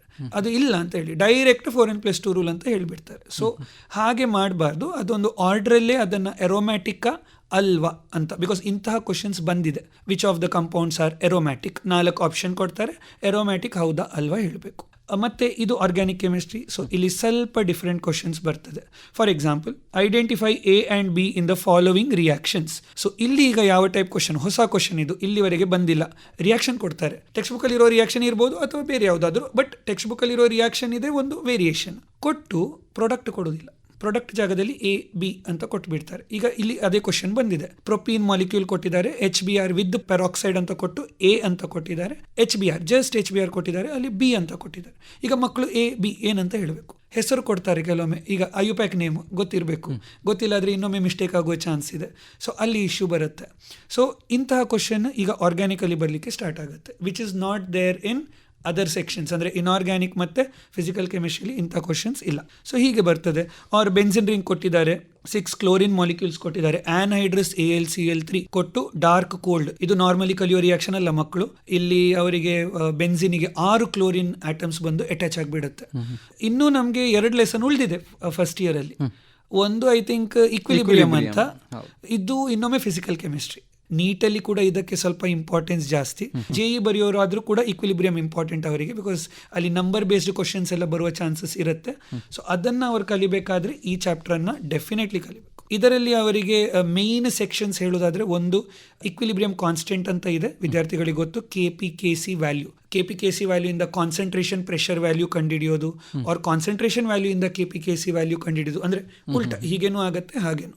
ಮತ್ತೆ ಒಂದು ರಿಲೇಷನ್ ಇದೆ KP ಮತ್ತು KC ಮಧ್ಯದಲ್ಲಿ, KP = KC RT⁴ ಅಂತ. ಸೊ ಇಂಥದ್ದು. ಮತ್ತೆ QC/Kc ವ್ಯಾಲ್ಯೂಸ್ ಅಂತ ಇದೆ, ರಿಯಾಕ್ಷನ್ ಕೋಶೆಂಟ್ ಮತ್ತೆ ಇಕ್ವಿಲಿಬ್ರಿಯಂ ಕಾನ್ಸ್ಟೆಂಟ್. ಇದರ ಕ್ವಶನ್ಸ್ ಕೂಡ ಬಂದಿದೆ. KC ವ್ಯಾಲ್ಯೂದು ಸಿಗ್ನಿಫಿಕೆನ್ಸ್ ಇದೆ. KC 1ಕ್ಕಿಂತ ಜಾಸ್ತಿ ಇದ್ರೆ ಏನು ಅದರ ಸಿಗ್ನಿಫಿಕೆನ್ಸ್, 1ರಿಂದ 0ವರೆಗಿದ್ರೆ ಏನು ಸಿಗ್ನಿಫಿಕೆನ್ಸ್, ಇಂಥದ್ದೆಲ್ಲ ಒಳ್ಳೆ ಕ್ವಶನ್ಸ್. ಅಂಡ್ ಹೇಗೆ ಹೇಳೋದು, ಇದರಲ್ಲಿ ಕಷ್ಟ ಅಂತ ಏನಿಲ್ಲ. ಬಟ್ ಎಗೇನ್ ನೀವು ಆಗ ಹೇಳಿದಾಗೆ ಕಾನ್ಸೆಪ್ಟ್ ಸರಿ ಇಲ್ಲ ಅಂದ್ರೆ ಉಲ್ಟಾ ಆನ್ಸರ್ ಹೇಳಿಬಿಡ್ತೇವೆ. ಸೊ ಅದು ಪ್ರಾಬ್ಲಮ್ ಆಗಿಬಿಡುತ್ತೆ. ಸೊ ಕಾನ್ಸೆಪ್ಟ್ ಕ್ಲಾರಿಟಿ ಇಲ್ದಿದ್ರೆ ಇಶ್ಯೂ ಬರುತ್ತೆ. ಮತ್ತೆ ಮುಗಿಸ್ಲಿಕ್ಕೆ ಲೀ ಶಾಟಿಲಿಯಸ್ ಪ್ರಿನ್ಸಿಪಲ್ ಅಂತ ಒಂದು ಬರುತ್ತೆ. ಅದು theory based, completely theory based ಬರೋದು. ಅಂದ್ರೆ ಕೆಮಿಕಲ್ ಇಕ್ವಿಲಿಬ್ರಿಯಂ ಅಲ್ಲಿ ಥಿಯರಿ ಬೇಸ್ಡೇ ಬರೋದು. ಬಟ್ ಇನ್ನೊಂದು ಸೆಕ್ಷನ್ ಇದೆ ಅಯಾನಿಕ್ ಇಕ್ವಿಲಿಬ್ರಿಯಂ ಹೇಳಿ. ಅಲ್ಲಿ ವಿದ್ಯಾರ್ಥಿಗಳಿಗೆ ಗೊತ್ತಿರೋ ಹಾಗೆ ಆಸಿಡ್ ಬೇಸ್ ಥಿಯರಿ ಅಂತ ಇದೆ. 3 ಥಿಯರೀಸ್ ಇದೆ ನಿಮ್ಗೆ ನೆನಪಿರೋದಾಗೆ. ಅರೇನಿಯಸ್ ಥಿಯರಿ ಇದೆ, ಮತ್ತು ಬ್ರಾನ್ಸ್ಟೆಡ್ ಇದೆ, ಮತ್ತು ಲಿವಿಸ್ ಥಿಯರಿ ಇದೆ. ಇದು 3 ಥಿಯರೀಸು ಗೊತ್ತಿರಬೇಕು. ಎಗೇನ್ ಡೆಫಿನೇಷನ್ ಬರ್ಬೋದು, ಕಾಂಜುಗೇಟ್ ಆಸಿಡ್ ಬೇಸ್ ಬರ್ಬೋದು, ಪೇರ್, ಅದರ ಬಗ್ಗೆ ಕ್ವಶನ್. pH ಡಿಟರ್ಮಿನೇಷನ್ ಬಗ್ಗೆ ಬರಬಹುದು. pH ಡಿಟರ್ಮಿನೇಷನ್ ಅಲ್ಲೇ ಕಾಮನ್ ಅಯಾನ್ ಎಫೆಕ್ಟ್ ಅಂತ ಒಂದು ಎಕ್ಸ್ಟ್ರಾ ಕ್ವಶನ್ ಇದೆ. ಆ್ಯಂಡ್ ನಿಮಗೆ ಮುಂಚೆ ಹೇಳಿದ್ದೇನೆ, ಪ್ರಾಕ್ಟೀಸ್ ಮಾಡಲಿಕ್ಕೆ ಟೆಕ್ಸ್ಟ್ ಬುಕ್ ಅಲ್ಲಿ ಒಳ್ಳೆ ಕ್ವಶನ್ಸ್ ಇದೆ, ಸಾಲ್ವ್ಡ್ ಕ್ವಶನ್ಸ್ ಇದೆ, ಬ್ಯೂಟಿಫುಲ್ ಕ್ವಶನ್ಸ್, ಚೆನ್ನಾಗಿ ಸಾಲ್ವ್ ಮಾಡ್ಬೋದು. ಬಫರ್ ಸೊಲ್ಯೂಷನ್ಸ್ ಅಂತ ಇದೆ, ಅಲ್ಲಿ ಕೂಡ ಕ್ವಶನ್ಸ್ ಇದೆ ಟೆಕ್ಸ್ಟ್ ಬುಕ್ ಅಲ್ಲಿ. ಸಾಲ್ಟ್ ಹೈಡ್ರಾಲಿಸಿಸ್ ಸೇಮ್ ಒಂದು ಫಾರ್ಮುಲಾ ಇದೆ, ಸಿಂಪಲ್ ಫಾರ್ಮುಲಾ, ಅದನ್ನ ನೆನ್ಪಿಟ್ರೆ CETಗೆ ಸಾಕು. Solubility product again simple questions, but ಸ್ವಲ್ಪ ಕಾಂಪ್ಲಿಕೇಟೆಡ್ ಬರ್ಬೋದು. ಬಟ್ ಎಗೇನ್ ಒಳ್ಳೆ ಕ್ವಶನ್ಸ್ ಇದೆ ಟೆಕ್ಸ್ಟ್ ಬುಕ್ಕಲ್ಲಿ. ಆ್ಯಂಡ್ ನಂಬ್ತೀರಾ ಇಲ್ವಾ, ಒಂದು ಕ್ವಶನ್ ಡೈರೆಕ್ಟ್ ಆಗಿ ನೀಟಲ್ಲಿ ಬಂದಿದೆ ಅಲ್ಲಿಂದ. ಸೇಮ್ ಲಾಸ್ಟ್ ಕ್ವಶನ್ ಆ ಚಾಪ್ಟರ್ ಇರೋದು ಪಿಂಕ್ ಕಲರ್ ಬಾಕ್ಸ್ ಅಲ್ಲಿ, ಅದನ್ನೇ ಕೇಳಿದ್ದಾರೆ ಎಕ್ಸಾಕ್ಟ್. ಸೊ ಯಾರು ಮಕ್ಕಳು ಕಲ್ತಿದ್ರು ನೋಡಿ, ಅವರು ಡೈರೆಕ್ಟ್ ಆನ್ಸರ್ ಮಾಡಿ ಬಂದಿದ್ದಾರೆ. ಸೊ ಇದು ಒಂದು ಇಂಪಾರ್ಟೆಂಟ್ ಟಾಪಿಕ್ ಇರೋದು ಇಕ್ವಿಲಿಬ್ರಿಯಂ ಅಲ್ಲಿ. ನ್ಯೂಮೆರಿಕಲು ಬರಬಹುದು, ಥಿಯರಿನೂ ಬರ್ಬೋದು. ಹೌದು. ಇನ್ನೊಂದು ಚಾಪ್ಟರ್ ಇರುವಂತದ್ದು ರೆಡಾಕ್ಸ್ ರಿಯಾಕ್ಷನ್ಸ್. ಹೌದು. ಇದು ಸಿಂಪಲ್ ಲೆಸನ್. ಇದು ಫಸ್ಟ್ ಇಯರ್ ಅಲ್ಲಿ ಬರುವ ಸಣ್ಣ ಲೆಸನ್ಸ್ ಅಲ್ಲಿ 2 ಲೆಸನ್ಸ್ ಇದೆ. ಇದು ಒಂದು ಕ್ಯಾಲ್ಕುಲೇಷನ್ ಆಫ್ ಆಕ್ಸಿಡೇಷನ್ ಸ್ಟೇಟ್, ಇದು ಬೋರ್ಡ್ ಎಕ್ಸಾಮ್ ಅಲ್ಲೇ ಬರುತ್ತೆ, 1 ಮಾರ್ಕಿಗೂ ಬರ್ತಿತ್ತು ಮುಂಚೆ. So direct balancing redox reaction, ಇದು ಐ ಥಿಂಕ್ ನಾವು ಸ್ಕೂಲ್ ಡೇಸ್ ಇಂದ ಮಾಡ್ತಾ ಬಂದಿದ್ದೇವೆ, ಬ್ಯಾಲೆನ್ಸಿಂಗ್ ಅಂತ ಹೇಳಿ. ಸೊ ಇದನ್ನ ಇಲ್ಲಿ ಕ್ವಶನ್ ಆಗಿಯೇ ಬರ್ಬೋದು. CETಯಲ್ಲಿ ಡೈರೆಕ್ಟ್ ಆಗಿ ನಿಮಗೆ ಒಂದು ರಿಯಾಕ್ಷನ್ ಕೊಟ್ಟು, ಫಾರ್ ಎಕ್ಸಾಂಪಲ್ ಒಂದು ಕ್ವಶನ್ ಬಂದಿದೆ, MnO4- ಪ್ಲಸ್ H2O3 2-. ಇದು ನಾನು 1/2 ಮಾತ್ರ ಹೇಳ್ತಿದ್ದೇನೆ. ಅಲ್ಲಿ MnO4 ಪಕ್ಕದಲ್ಲಿ A ಅಂತ ಹಾಕಿದ್ದಾರೆ, ಏನಂತ ಹೇಳಬೇಕು ಅಷ್ಟೇ. ಅದಕ್ಕೆ ಅವರು ಆ ಇಕ್ವೇಶನ್ ಅನ್ನ ಬ್ಯಾಲೆನ್ಸ್ ಮಾಡಿ ಬರೆದು ಮತ್ತೆ ABXY ಅದನ್ನು ಫಿಲ್ ಮಾಡಬೇಕು. ಒಂದದು. ಇನ್ನೊಂದು ಬರೋದು ಟೈಪ್ಸ್ ಆಫ್ ರೆಡಾಕ್ಸ್ ರಿಯಾಕ್ಷನ್ ಅಂತ ಹೇಳಿ. ರೆಡಾಕ್ಸ್ ರಿಯಾಕ್ಷನ್ ಅಲ್ಲೂ ಬೇರೆ ಬೇರೆ ಟೈಪ್ಸ್ ಇದೆ. ಕಂಬಷನ್ ಇದೆ, ಕಾಂಬಿನೇಷನ್ ಇದೆ, ಡಿಕಂಪೋಸಿಷನ್ ಇದೆ. 4 ರಿಯಾಕ್ಷನ್ ಕೊಡ್ತಾರೆ. ಇದರಲ್ಲಿ ಕಂಬಷನ್ ಯಾವುದು, ಇದರಲ್ಲಿ ಡಿಸ್ಪ್ರಪೋರ್ಷನೇಷನ್ ಯಾವುದು, ಅವರು ಕರೆಕ್ಟ್ ಇದ್ದದನ್ನು ಟಿಕ್ ಮಾಡಿದ್ರೆ ಅವರು, ಅಥವಾ ಅಲ್ಲಿ ಬಬಲ್ ಅನ್ನ ಶೇಡ್ ಮಾಡಿದ್ರೆ ಮಾರ್ಕ್ ಬರುತ್ತೆ. ಬಟ್ ಎಗೇನ್ ಡೆಫಿನೇಷನ್ ಕ್ಲಿಯರ್ ಇಲ್ದಿದ್ರೆ ಆನ್ಸರ್ ಡೆಫಿನೆಟ್ಲಿ ಆಗಿ ರಾಂಗ್ ಆಗುತ್ತೆ. ಇನ್ನೊಂದು ರಿಯಾಕ್ಷನ್ ಅಲ್ಲಿ ಆಕ್ಸಿಡೈಸಿಂಗ್ ಏಜೆಂಟ್, ರೆಡ್ಯೂಸಿಂಗ್ ಏಜೆಂಟ್ ಅಂತ. ಆಕ್ಸಿಡೈಸಿಂಗ್ ಏಜೆಂಟ್, ರೆಡ್ಯೂಸಿಂಗ್ ಏಜೆಂಟ್ ಅಲ್ಲಿ ಹೆಚ್ಚಾಗಿ ಹೇಗೆ ಅಂದ್ರೆ, ಅವರು ಆಕ್ಸಿಡೈಸಿಂಗ್ ಏಜೆಂಟ್ ಅನ್ನ ರೆಕಾಗ್ನೈಸ್ ಮಾಡಬೇಕು. ಅದು ಕೂಡ ಹಾಗೆ ಆಕ್ಸಿಡೇಷನ್ ನಂಬರ್ ಯೂಸ್ ಮಾಡಿಕೊಂಡೇ ಮಾಡಬೇಕು. ಇನ್ನೊಂದು ಮಕ್ಕಳಿಗೆ ಹೇಳಬೇಕಾದ್ರೆ ಒಂದು ಸಣ್ಣ ಸೆಕ್ಷನ್ ಇದೆ ಟೈಟ್ರೇಷನ್ ಬಗ್ಗೆ, ಥಿಯರಿ ಪಾರ್ಟ್, ಅದನ್ನ ಓದ್ಲಿಕ್ಕೆ ಮರಿಬೇಡಿ. ಬರುವುದಾದ್ರೆ ಕ್ವಶನ್ ಡೈರೆಕ್ಟ್ ಆಗಿ ಬರುತ್ತೆ, ಸುಮ್ಮನೆ ಮಾರ್ಕ್ ಲಾಸ್ ಆಗುತ್ತೆ ಓದ್ಲಿಲ್ಲ ಆದ್ರೆ. ಸರ್, ಇನ್ನು ಸೆಕೆಂಡ್ PUCಯ ಟಾಪಿಕ್ಗಳಿಗೆ ಬರೋದಾದ್ರೆ ಅಲ್ಲಿ ಸೊಲ್ಯೂಷನ್ಸ್ ಅನ್ನುವಂಥ ಒಂದು ಟಾಪಿಕ್ ಇದೆ. ಹೌದು. ಇಲ್ಲಿ ಏನು ಇಂಪಾರ್ಟೆಂಟ್ ಇದೆ? ಸೆಕೆಂಡ್ PU ಅಲ್ಲಿ ಬರುವಾಗ ಇದು ಅಗೇನ್ ಫಿಸಿಕಲ್ ಕೆಮಿಸ್ಟ್ರಿಯಲ್ಲಿ ಬರೋದು. ಫಿಸಿಕಲ್ ಕೆಮಿಸ್ಟ್ರಿಯಲ್ಲಿ 3 ಟಾಪಿಕ್ಸ್ ಇದೆ. ಇನ್ಆರ್ಗ್ಯಾನಿಕ್ ಅಲ್ಲಿ 2 ಮತ್ತು ಆರ್ಗ್ಯಾನಿಕ್ ಅಲ್ಲಿ 5 ಟಾಪಿಕ್ಸ್ ಇದೆ. ತುಂಬ ಟ್ರಿಕಿ ಕ್ವಶನ್ಸ್ ಬರ್ತದೆ ಇಲ್ಲಿ. ಮಾರ್ಕ್ಸ್ ಹೋಗೋದು ಹಾಗೆ ಡಿಫಿಕಲ್ಟ್ ಇರೋದಿಲ್ಲ, ಏನೋ ಒಂದು ಸಣ್ಣ ಪುಟ್ಟ ಮಿಸ್ಟೇಕ್ ಆಗಿ ಹೋಗ್ಬಿಡುತ್ತೆ. ಯಾವ ಟಾಪಿಕ್ ಅಂತಲೂ ಹೇಳ್ತೇನೆ ಎಲ್ಲಿ ಆ ಮಿಸ್ಟೇಕ್ ಆಗುತ್ತೆ ಅಂತ. ಬಟ್ ಈಗ ಫಸ್ಟ್ ಒಮ್ಮೆ ಟಾಪಿಕ್ಸ್ ನೋಡುವ. First concentration terms. ಇದು ನಾನು ಸಮ್ ಬೇಸಿಕ್ ಕಾನ್ಸೆಪ್ಟ್ ಬಂದಾಗ ಹೇಳಿದ್ದೆ. ಸಮ್ ಬೇಸಿಕ್ ಕಾನ್ಸೆಪ್ಟ್ ಅಲ್ಲಿ ರಿಪೀಟ್ ಆಗುತ್ತೆ ಇದು same concentration terms, molarity, molality, ಇಲ್ಲಿ ಕೂಡ ಅದೇ ಬರುತ್ತೆ. ಹೆನ್ರೀಸ್ ಲಾ ಅಂತ ಬರುತ್ತೆ. ಇಲ್ಲಿ ನಾವು ಸೊಲ್ಯೂಷನ್ಸ್ ಅಂತ ಹೇಳಿದರೆ ಮಿಕ್ಸ್ ಅಂದರೆ ಕಂಪ್ಲೀಟ್ ಆಗಿ ಮಿಕ್ಸ್ ಆಗಬೇಕು. ಅದರಲ್ಲಿ 3 ಥರದ ಸೊಲ್ಯೂಷನ್ ಅನ್ನು ಕಲಿತೇವೆ. ಗ್ಯಾಸ್ ಇನ್ ಲಿಕ್ವಿಡ್ ಬರೋದು ಹೆನ್ರೀಸ್ ಲಾ ಅಲ್ಲಿ. ಲಿಕ್ವಿಡ್ ಇನ್ ಲಿಕ್ವಿಡ್, 2 ವೊಲೆಟೈಲ್ ಲಿಕ್ವಿಡ್ ಬರೋದು ಅದು ರವೋಲ್ಡ್ಸ್ ಲಾ ತೆಕೋತೇವೆ. ಅದೇ ನಾನ್ ವೊಲೆಟೈಲ್ ಸಾಲಿಡ್ ಅಂತ ಬರುತ್ತೆ, ಅದನ್ನ ಡಿಸಾಲ್ವ್ ಮಾಡೋದು ಕಾಲಿಗೇಟಿವ್ ಪ್ರಾಪರ್ಟಿ. ಇದರ ಬಗ್ಗೆ ಕ್ಲಾರಿಟಿ ಸ್ಟೂಡೆಂಟ್ಸಿಗೆ ಇರಬೇಕು. ಬಿಕಾಸ್ ಯಾವುದಕ್ಕೆ ಯಾವ ಕಾನ್ಸೆಪ್ಟ್ ಯೂಸ್ ಮಾಡಬೇಕು, ಬಿಕಾಸ್ ಎಲ್ಲಾ ಕಲಿಯೋದು ಸೊಲ್ಯೂಷನ್ಸ್. ಪ್ರಾಬ್ಲಮ್ ಹೆನ್ರೀಸ್ ಲಾ ಅಲ್ಲಿ ಬರೋದಿಲ್ಲ, ಪ್ರಾಬ್ಲಮ್ ಬರೋದು ರವೋಲ್ಡ್ಸ್ ಲಾ ಮತ್ತೆ ಕಾಲಿಗೇಟಿವ್ ಪ್ರಾಪರ್ಟಿ ಮಧ್ಯೆ ಡಿಸ್ಟಿಂಗ್ವಿಶ್ ಮಾಡುವಾಗ. ಬಿಕಾಸ್ ಅಲ್ಲಿ ಕೆಲವೊಮ್ಮೆ ನಾನ್ ವೊಲಿಟೈಲ್ ಲಿಕ್ವಿಡ್ ತುಂಬಾ ವೊಲಿಟಿಲಿಟಿ ಕಡಿಮೆ ಇದ್ದಾಗ ನಾವು ಅದಕ್ಕೆ ಈ ಕಾನ್ಸೆಪ್ಟ್ ಅನ್ನು ಯೂಸ್ ಮಾಡಬಹುದು. ಬಟ್ ಕೆಲವೊಮ್ಮೆ ಸ್ಟೂಡೆಂಟ್ಸ್ ಅದನ್ನ ಆಚೆ ಈಚೆ ಮಾಡಿ ಅಲ್ಲಿ ಎರರ್ ಆಗುತ್ತೆ. ಸಿಂಪಲ್ ಕ್ವಶನ್ಸ್ ಅಂದ್ರೆ ಹೇಗೆ, 1-2 ಎಕ್ಸಾಂಪಲ್ಸ್ ಕೊಡ್ತೇನೆ. Very simple. ಇದು 2020 CET. Which of the following pairs of solution is isotonic. ಇದು ಆಸ್ಮಾಟಿಕ್ ಪ್ರೆಷರ್ ಅಂತ ಒಂದು ಕಾನ್ಸೆಪ್ಟ್ ಅಲ್ಲಿ ಬರೋದು. ಇದರಲ್ಲಿ ಅವರು ವ್ಯಾಂಟ್ ಆಫ್ ಫ್ಯಾಕ್ಟರ್ ಅಂತ ಆ ಕಾನ್ಸೆಪ್ಟ್ ಅನ್ನು ಯೂಸ್ ಮಾಡಬೇಕು. ಎರರ್ ಆಗೋದಿಲ್ಲ. ಯಾಕೆಂದ್ರೆ ಹೆಚ್ಚಾಗಿ ಇಲ್ಲಿ ನಾವು ಕಾಲಿಗೇಟಿವ್ ಪ್ರಾಪರ್ಟಿಯಲ್ಲಿ 4 ಫಾರ್ಮುಲಾಸ್ ಅನ್ನು ಕಲಿತೇವೆ. ವ್ಯಾಂಟ್ ಆಫ್ ಫ್ಯಾಕ್ಟರ್ ಬಂದಾಗ ಆ ವ್ಯಾಂಟ್ ಆಫ್ ಫ್ಯಾಕ್ಟರ್ನ ಅದನ್ನಂದ್ರೆ ಮಲ್ಟಿಪ್ಲೈ ಮಾಡಬೇಕು. ಆ ಮಲ್ಟಿಪ್ಲೈ ಮಾಡದೆ ನಾವು ಕಲ್ತಿರೋದ್ರಿಂದ ನಮಗೆ ಮಲ್ಟಿಪ್ಲೈ ಮಾಡಿದ ಫಾರ್ಮ್ ನಮಗೆ ಮರ್ತೋಗ್ಬಿಡುತ್ತೆ. ಇಂತಹ ಕಾಂಪೌಂಡಿಗೆ BaCl2 ದೇ ಆರ್ ಏನು ಹೇಳೋದು salts, strong electrolyte. So you can say that van't Hoff factor is 3 because 3 ion ಬರುತ್ತೆ. 3 ಆ ಕಾನ್ಸಂಟ್ರೇಷನ್ ಟರ್ಮಿಗೆ ಅದನ್ನು ಮಲ್ಟಿಪ್ಲೈ ಮಾಡಬೇಕು. ಮಲ್ಟಿಪ್ಲೈ ಮಾಡದಿದ್ರೆ ರಾಂಗ್ ಆನ್ಸರ್ ಬರುತ್ತೆ. ಅಥವಾ ಲಾಜಿಕ್ ಬೇಸ್ಡ್ ಕ್ವಶನ್, ಇದು ಒಂದು ಒಳ್ಳೆ ಕ್ವಶನ್ ನೋಡಿ. The swelling in the feet and ankles of aged person due to sitting continuously for long hours during travel is reduced by soaking the feet in warm salt water. What is this because of?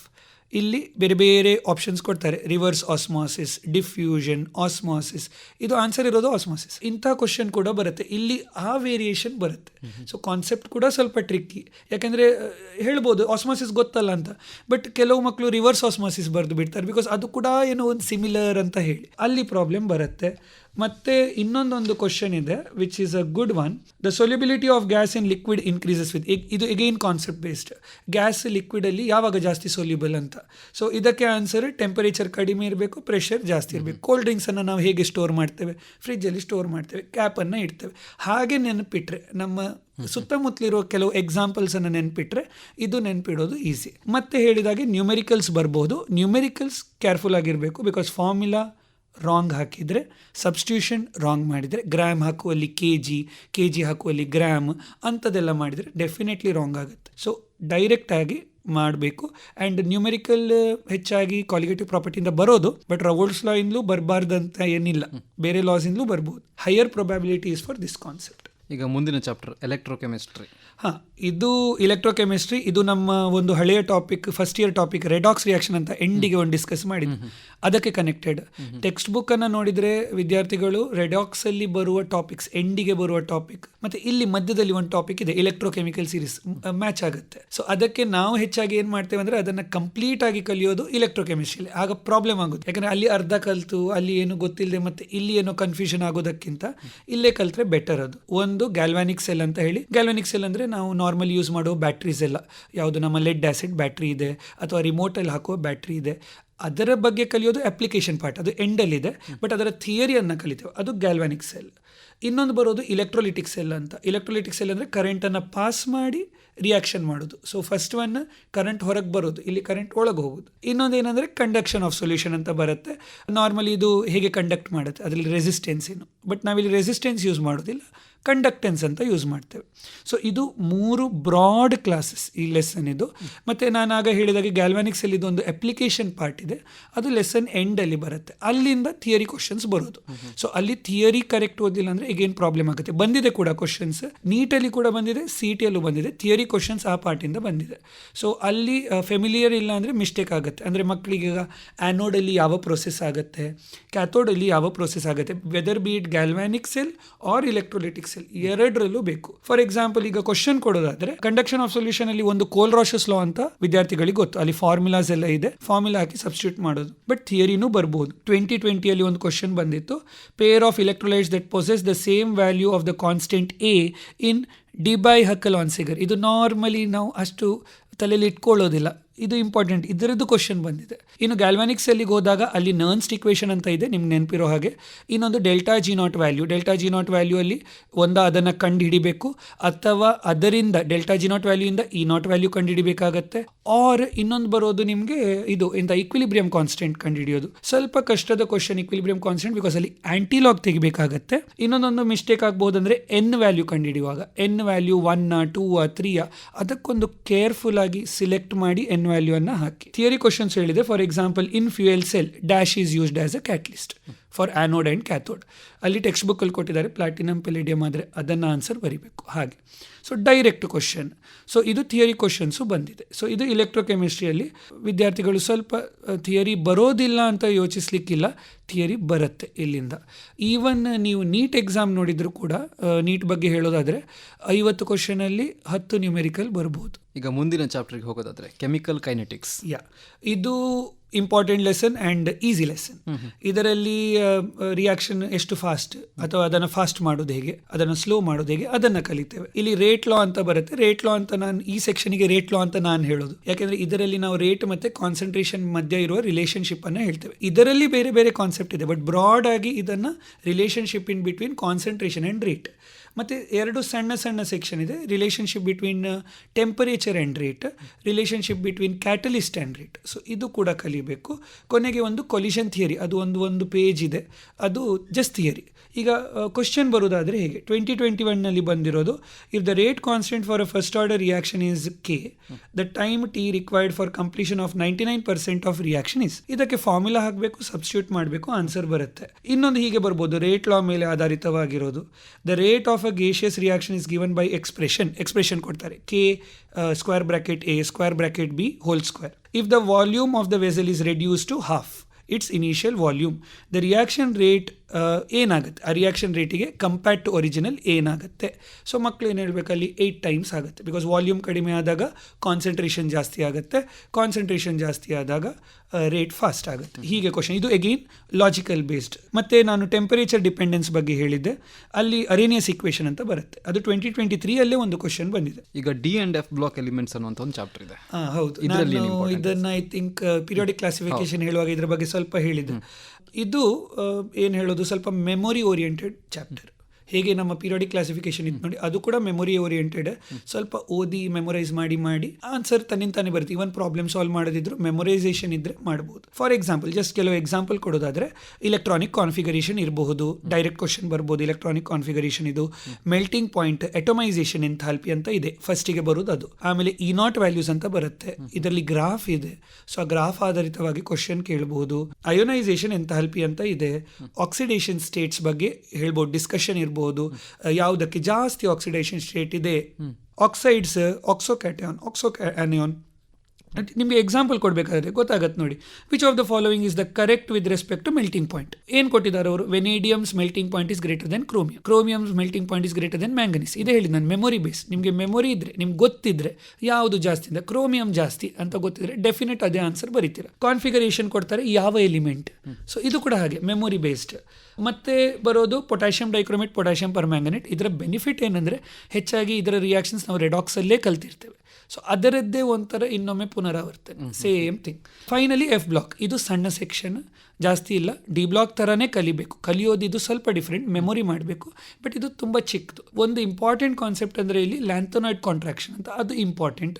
ಈಗ ಮುಂದಿನ chapter coordination compounds ಅನ್ನುವಂಥದ್ದು. Coordination compound D and F ಬ್ಲಾಕಿಗಿಂತ different. ಎರಡು inorganic ಕೆಮಿಸ್ಟ್ರಿನೇ, but different. ಯಾಕೆಂದರೆ ಅಲ್ಲಿ ನಾನು ಹೇಳಿದ್ದು ಮೆಮೊರಿ ಬೇಸ್ಡ್ ಅಂತ. ಈಗ ಇಲ್ಲಿ ಸ್ವಲ್ಪ ಯಾವತ್ತೂ ಮೆಮೊರೈಸ್ ಮಾಡಲೇಬೇಕು, ಬಟ್ ಅದನ್ನು ಅಪ್ಲೈ ಮಾಡಲಿಕ್ಕೆ ಇಲ್ಲಿ ಜಾಸ್ತಿ ಸ್ಕೋಪ್ ಇದೆ.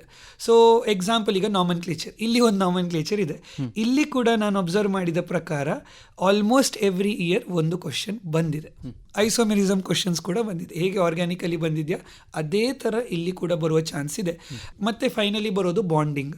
ಈಗ ಬಾಂಡಿಂಗ್ ಬಂದಾಗ ಹೇಗಿರುತ್ತೆ, Werner's theory, VB theory, crystal field theory, ಇದು 3 ಥಿಯರಿ ಇದೆ ಕಲೀಲಿಕ್ಕೆ. ಆ 3 ಥಿಯರಿಯನ್ನು ಕಲಿತು ಏನಾದರೂ ಕ್ವಶನ್ಸ್ ಬಂದರೆ ಮಾಡ್ಬೋದು. For example, the correct IUPAC name of cisplatin, direct ಏನಿಲ್ಲ, ಹೆಸರು ಬರೆಯೋದು, ಮಾರ್ಕ್ಸ್ ಬಂತು. Crystal field splitting energy of COCl64- ಒಂದು ಕೊಟ್ಟಿದ್ದಾರೆ ವ್ಯಾಲ್ಯೂ, COCl42- ಇದು ಹೇಳಬೇಕು. ಅದಕ್ಕೂ ಒಂದು ವೆರಿ ಸಿಂಪಲ್ ಫಾರ್ಮುಲಾ ಇದೆ. Delta T equal to 4/9 delta O, ಅಲ್ಲಿ ಮಲ್ಟಿಪ್ಲೈ ಮಾಡೋದು ಆನ್ಸರ್ ಬರುತ್ತೆ. ಅಷ್ಟು ಸಿಂಪಲ್ ಕ್ವಶನ್ಸ್ ಇಲ್ಲಿ ಬರುತ್ತೆ. ಬಟ್ ಮುಂಚೆ ಹೇಳಿದಾಗೆ it is all memory based. Application based ಬರೋದು ಇದು ಈಗ ಹೇಳಿದ್ ನಾನು ಸೆಕೆಂಡ್ ಕ್ವಶನ್.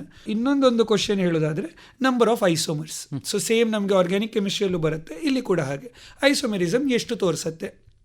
ಒಂದು ಸ್ಟೀರಿಯೋ ಐಸೋಮೆರಿಸಮ್ ಇರ್ಬೋದು, ಇಲ್ಲ ಸ್ಟ್ರಕ್ಚರಲ್ ಐಸೋಮೆರಿಸಮ್ ಇರ್ಬೋದು. ಹೆಚ್ಚಾಗಿ ಟೆಕ್ಸ್ಟ್ ಬುಕ್ಕಲ್ಲಿರೋ ಎಕ್ಸಾಂಪಲ್ಸ್ ಬರುತ್ತೆ, ಅಥವಾ ಅದರ ಒಂದು ಮೆಟಲ್ ಚೇಂಜ್ ಮಾಡಿಯಾ, ಲಿಗ್ಯಾಂಡ್ ಚೇಂಜ್ ಮಾಡಿಯಾ, ಹಾಗೆ ಕ್ವಶನ್ಸ್ ಬರ್ಬೋದು. So that is how it will come ಅಲ್ಲಿ. ಈಗ ನೆಕ್ಸ್ಟ್ ಚಾಪ್ಟರ್ ಇದೆ haloalkanes and haloarenes ಅಂತೇಳಿ. ಇದು ಏನು ಮಾಡ್ತೇನೆಂದರೆ, ಈಗ ಆರ್ಗ್ಯಾನಿಕ್ ಕೆಮಿಸ್ಟ್ರಿಯಲ್ಲಿ ಇನ್ನು ಬರೋ lesson haloalkanes, haloarenes, aldehydes, ketones, carboxylic acids, alcohols, phenols, ethers ಮತ್ತೆ ಅಮೈನ್ಸ್. ಇದು 4 ಲೆಸನ್ ಇದೆ. ಮುಂಚೆ ಹೇಳಿದಾಗೆ ಇದರಲ್ಲಿ ಒಂದು ಸ್ಟ್ರಕ್ಚರ್ ಇದೆ. ಸೊ ಇಲ್ಲಿ ಕೂಡ ಹಾಗೆ, ಹೇಗೆ ಇಂಟ್ರೊಡಕ್ಷನ್ ಇದೆ, ಪ್ರಿಪರೇಷನ್, ಸಿಂಥಸಿಸ್ ಇದೆ, ದೆನ್ ಫಿಸಿಕಲ್ ಪ್ರಾಪರ್ಟೀಸ್ ಇದೆ, ಆ್ಯಂಡ್ ಫೈನಲಿ ಅದರ ರಿಯಾಕ್ಷನ್ಸ್ ಇದೆ. ಸೊ ಎಲ್ಲ ಚಾಪ್ಟರ್ಸಲ್ಲಿ ಹೀಗೆ ಹೋಗುತ್ತೆ. ಬಟ್ ಇಲ್ಲಿ ಏನಂದರೆ, ಈವನ್ ನಾನು ಹೈಡ್ರೋಕಾರ್ಬನ್ಸನ್ನು ಇಲ್ಲಿ ಇನ್ಕ್ಲೂಡ್ ಮಾಡ್ತೇನೆ. ಒಂದು ಹೊಸ ಕೈಂಡ್ ಆಫ್ ರಿಯಾಕ್ಷನ್ಸ್ ಬರ್ತದೆ.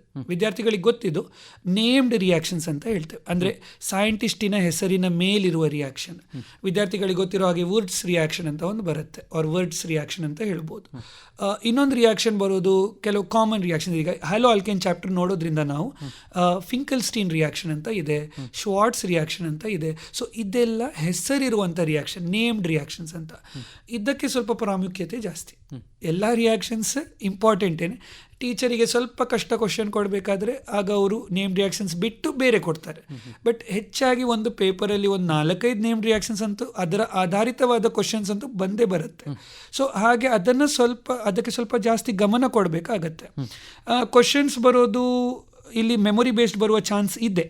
ಎಲ್ಲಿ ಅಂದರೆ ಎಂಡಲ್ಲಿ, ಲೆಸನ್ ಎಂಡಲ್ಲಿ ಒಂದು ಪಾಲಿಹ್ಯಾಲೋ ಕಂಪೌಂಡ್ಸ್ ಅಂತ ಒಂದು ಸೆಕ್ಷನ್ ಇದೆ. ಅಲ್ಲಿ ನಾವು ಅಯೋಡೋಫಾರ್ಮ್ ಅಂತ ಬರ್ಬೋದು, ಕ್ಲೋರೋಫಾರ್ಮ್ ಅಂತ ಎಲ್ಲರೂ ಕೇಳಿರ್ತೀರ, ಅದರ ಬಗ್ಗೆ ಕ್ವಶನ್ ಬರ್ಬೋದು. ಸೊ ಅದೆಲ್ಲ ಮೆಮೊರಿ ಬೇಸ್ಡ್ ಬರೋದು. ಇನ್ನು complete reactions, completing the reactions. For example, ನಾನು ಹೈಡ್ರೋಕಾರ್ಬನ್ಸಲ್ಲಿ ಹೇಳಿದ್ದೆ, ಒಂದು ರಿಯಾಕ್ಷನ್ ಕೊಡ್ತಾರೆ, ವಿದ್ಯಾರ್ಥಿಗಳಿಗೆ ಗೊತ್ತಿರೋ ಹಾಗೆ RX + AgCN will give A ಅಂದರೆ ಏನು, ಹಾಗೆ. ಸೊ ಹಾಗೆ ಕ್ವಶನ್ ಬರ್ಬೋದು. ಅಥವಾ ಇಲ್ಲಿ ಮೆಕ್ಯಾನಿಸಮ್ ಬರುತ್ತೆ ಈ ಚಾಪ್ಟ್ರಲ್ಲಿ, SN1 SN2 ಹ್ಯಾಲೋ ಆಲ್ಕೇನ್ಸ್, ಹ್ಯಾಲೋ ಅರೇನ್ಸಲ್ಲಿ. ಅಲ್ಲಿ ಆ ಮೆಕ್ಯಾನಿಸಮ್ ಆಧಾರಿತವಾಗಿ ಕ್ವಶನ್ಸ್ ಬರ್ಬೋದು. ಯಾವುದು SN1 ಫಾಸ್ಟ್ ಆಗುತ್ತೆ, ಯಾವುದು SN2 ಫಾಸ್ಟ್ ಆಗುತ್ತೆ. ಸೊ ಇದರ ಆಧಾರಿತವಾಗಿ ಕ್ವಶನ್ಸ್ ಬರುವ ಚಾನ್ಸ್ ಇದೆ. ಆ್ಯಂಡ್ ವಿದ್ಯಾರ್ಥಿಗಳಿಗೆ ಹೇಳ್ತೇನೆ, ಒಳ್ಳೆ ಕ್ವಶನ್ಸ್ ಟೆಕ್ಸ್ಟ್ ಬುಕ್ಕಲ್ಲೇ ಇದೆ. ಎಕ್ಸಸೈಸ್ ಕ್ವಶನ್ಸ್ ಇದೆ, ಅಂದರೆ ಲೆಸನ್ ಮುಗ್ದ ನಂತರ ಕೆಲವು ಕ್ವಶನ್ಸ್ ಇದೆ, ಒಳ್ಳೆ ಕ್ವಶನ್ಸ್ ಇದೆ. 4 ಲೆಸನ್ ಹೇಳಿದೆಲ್ಲ, 4 ಲೆಸನ್ಸಲ್ಲಿ ಭಾರಿ ಒಳ್ಳೆ ಕ್ವಶನ್ಸ್ ಇದೆ. ಅಮೈನ್ಸಲ್ಲಂತೂ ಎಂಡಲ್ಲಿ ಒಳ್ಳೆ questions which can be asked in any competitive exam ಅಂತ ಕ್ವಶನ್ಸ್ ಇದೆ. ಸೊ ಅದನ್ನು ಯೂಸ್ ಮಾಡಿ ಅವರು ಸಾಲ್ವ್ ಮಾಡ್ಬೋದು. ಈಗ ಆಲ್ಕೋಹಾಲ್ಸ್, ಫಿನಾಲ್ಸ್, ಈಥರ್ ಬರುತ್ತೆ. ಆಲ್ಕೋಹಾಲ್, ಫಿನಾಲ್, ಈಥರಲ್ಲೂ ಹಾಗೆ ನೇಮ್ ರಿಯಾಕ್ಷನ್ಸ್, ಬಟ್ ಸ್ವಲ್ಪ ನೇಮ್ ರಿಯಾಕ್ಷನ್ಸ್ ಜಾಸ್ತಿ ಇರ್ಬೋದು ಹಳೆ ಲೆಸನ್ಗಿಂತ. ಕೋಬ್ಸ್ ರಿಯಾಕ್ಷನ್ ಇದೆ, ರಿಮಟ್ ಟೈಮನ್ ರಿಯಾಕ್ಷನ್ ಇದೆ, ಕ್ಯೂಮಿನ್ ರಿಯಾಕ್ಷನ್ ಇದೆ, ಗ್ರಿನಾರ್ಡ್ ಸಿಂಥಸಿಸ್ ಅಂತ ಇದೆ, ವಿಲಿಯಮ್ಸನ್ ಈಥರ್ ಸಿಂಥಸಿಸ್ ಅಂತ ಇದೆ. ಸೊ ಹೀಗೆ ಕ್ವಶನ್ಸ್, ಇದರ ಆಧಾರಿತವಾಗಿ ಕ್ವಶನ್ಸ್ ಬರುವ ಚಾನ್ಸಸ್ ಇದೆ. ಫಾರ್ ಎಕ್ಸಾಂಪಲ್, ಈಗ ಒಂದು ಕ್ವಶನ್ ಕೊಡೋದಾದರೆ, the steps involved in conversion of propan 2 ol to propan 1 ol. ಇದನ್ನು ಅವರು ಸ್ಟೆಪ್ಸ್ ಕೊಡ್ತಾರೆ. ಇದಾದಮೇಲೆ ಇದು, ಈಗ ಮಕ್ಕಳೇನು ಯೋಚಿಸಬೇಕು, ಪ್ರೊಪನ್ 1 ಆಲ್ ಅಂತ ಹೇಳಿದರೆ ಅದು ಆ್ಯಂಟಿ ಮಾರ್ಕೋನಿಕ್ ಆಫ್ ಥರ ಪ್ರಾಡಕ್ಟ್ ಇದೆ, ಅಂದರೆ ಮೋಸ್ಟ್ ಪ್ರಾಬಬ್ಲಿ ಹೈಡ್ರೋಬೋರೇಷನ್ ಇರಬಹುದು. ಸೊ ಅಲ್ಲಿ ಆಪ್ಷನ್ಸನ್ನು ಚೆಕ್ ಮಾಡಬೇಕು, ಹೈಡ್ರೋಬೋರೇಷನ್ ಇದೆಯಾ, ಇದ್ದರೆ ಆ ಆಪ್ಷನನ್ನು ಫಸ್ಟ್ ಚೆಕ್ ಮಾಡಬೇಕು. ನಾರ್ಮಲಿ ವರ್ಕ್ ಆಗುತ್ತೆ ಇಂಥ ಟೆಕ್ನಿಕ್ ಆನ್ಸರ್ ಮಾಡುವಾಗ. ಸೊ ಹೀಗೆ ಕ್ವಶನ್ ಮಾಡಿದರೆ ಒಳ್ಳೆಯದಿಲ್ಲ. ಸೊ ಇಂತಹ ಕ್ವಶನ್ಸ್ ಎಲ್ಲ ಬರಬಹುದು. ಮತ್ತು which of the following as the highest or lowest boiling point, ಇದು ಫಿಸಿಕಲ್ ಪ್ರಾಪರ್ಟೀಸ್ ಮೇಲೆ ಆಧಾರಿತವಾಗಿರುವಂಥ question. Or a better reagent to oxidise primary alcohol to aldehyde. So ಇಲ್ಲಿ ಕೂಡ ಇದು ಡೈರೆಕ್ಟ್ ಟೆಕ್ಸ್ಟ್ ಬುಕ್ಕಲ್ಲಿ ಇದೆ ಇದು. ಸೊ ಅಲ್ಲಿ ಅವರು ಕಂಪೌಂಡ್ ಕೊಟ್ಟಿದ್ದಾರೆ, ಇಲ್ಲಿ ಜಸ್ಟ್ ಜನರಲ್ ಆಗಿ ಕೊಟ್ಟಿದ್ದಾರೆ. ಇಂತಹ ಕ್ವಶನ್ CETಯಲ್ಲಿ ಮಾತ್ರ ಅಲ್ಲದೆ ನೀಟಲ್ಲೂ ಬರುವ ಚಾನ್ಸಸ್ ಇದೆ. ಮತ್ತು ಇನ್ನೊಂದು ಹೈಡ್ರೋಕಾರ್ಬನ್ ಹೇಳಿದಾಗೆ ಕಂಪ್ಲೀಟಿಂಗ್ ರಿಯಾಕ್ಷನ್ಸ್, ಒಂದು ಸ್ಟಾರ್ಟಿಂಗ್ ಮೆಟೀರಿಯಲ್ ಕೊಡ್ತಾರೆ, ಅದನ್ನು 3-4 ಸ್ಟೆಪ್ಪಲ್ಲಿ XYZ ಅಂತ ಬೇರೆ ಬೇರೆ ಕಂಪೌಂಡ್ ತಯಾರಿ ಮಾಡ್ತಾರೆ. ಆ XYZ ಅಂದರೆ ಏನು ಅಂತ ಕೇಳ್ತಾರೆ.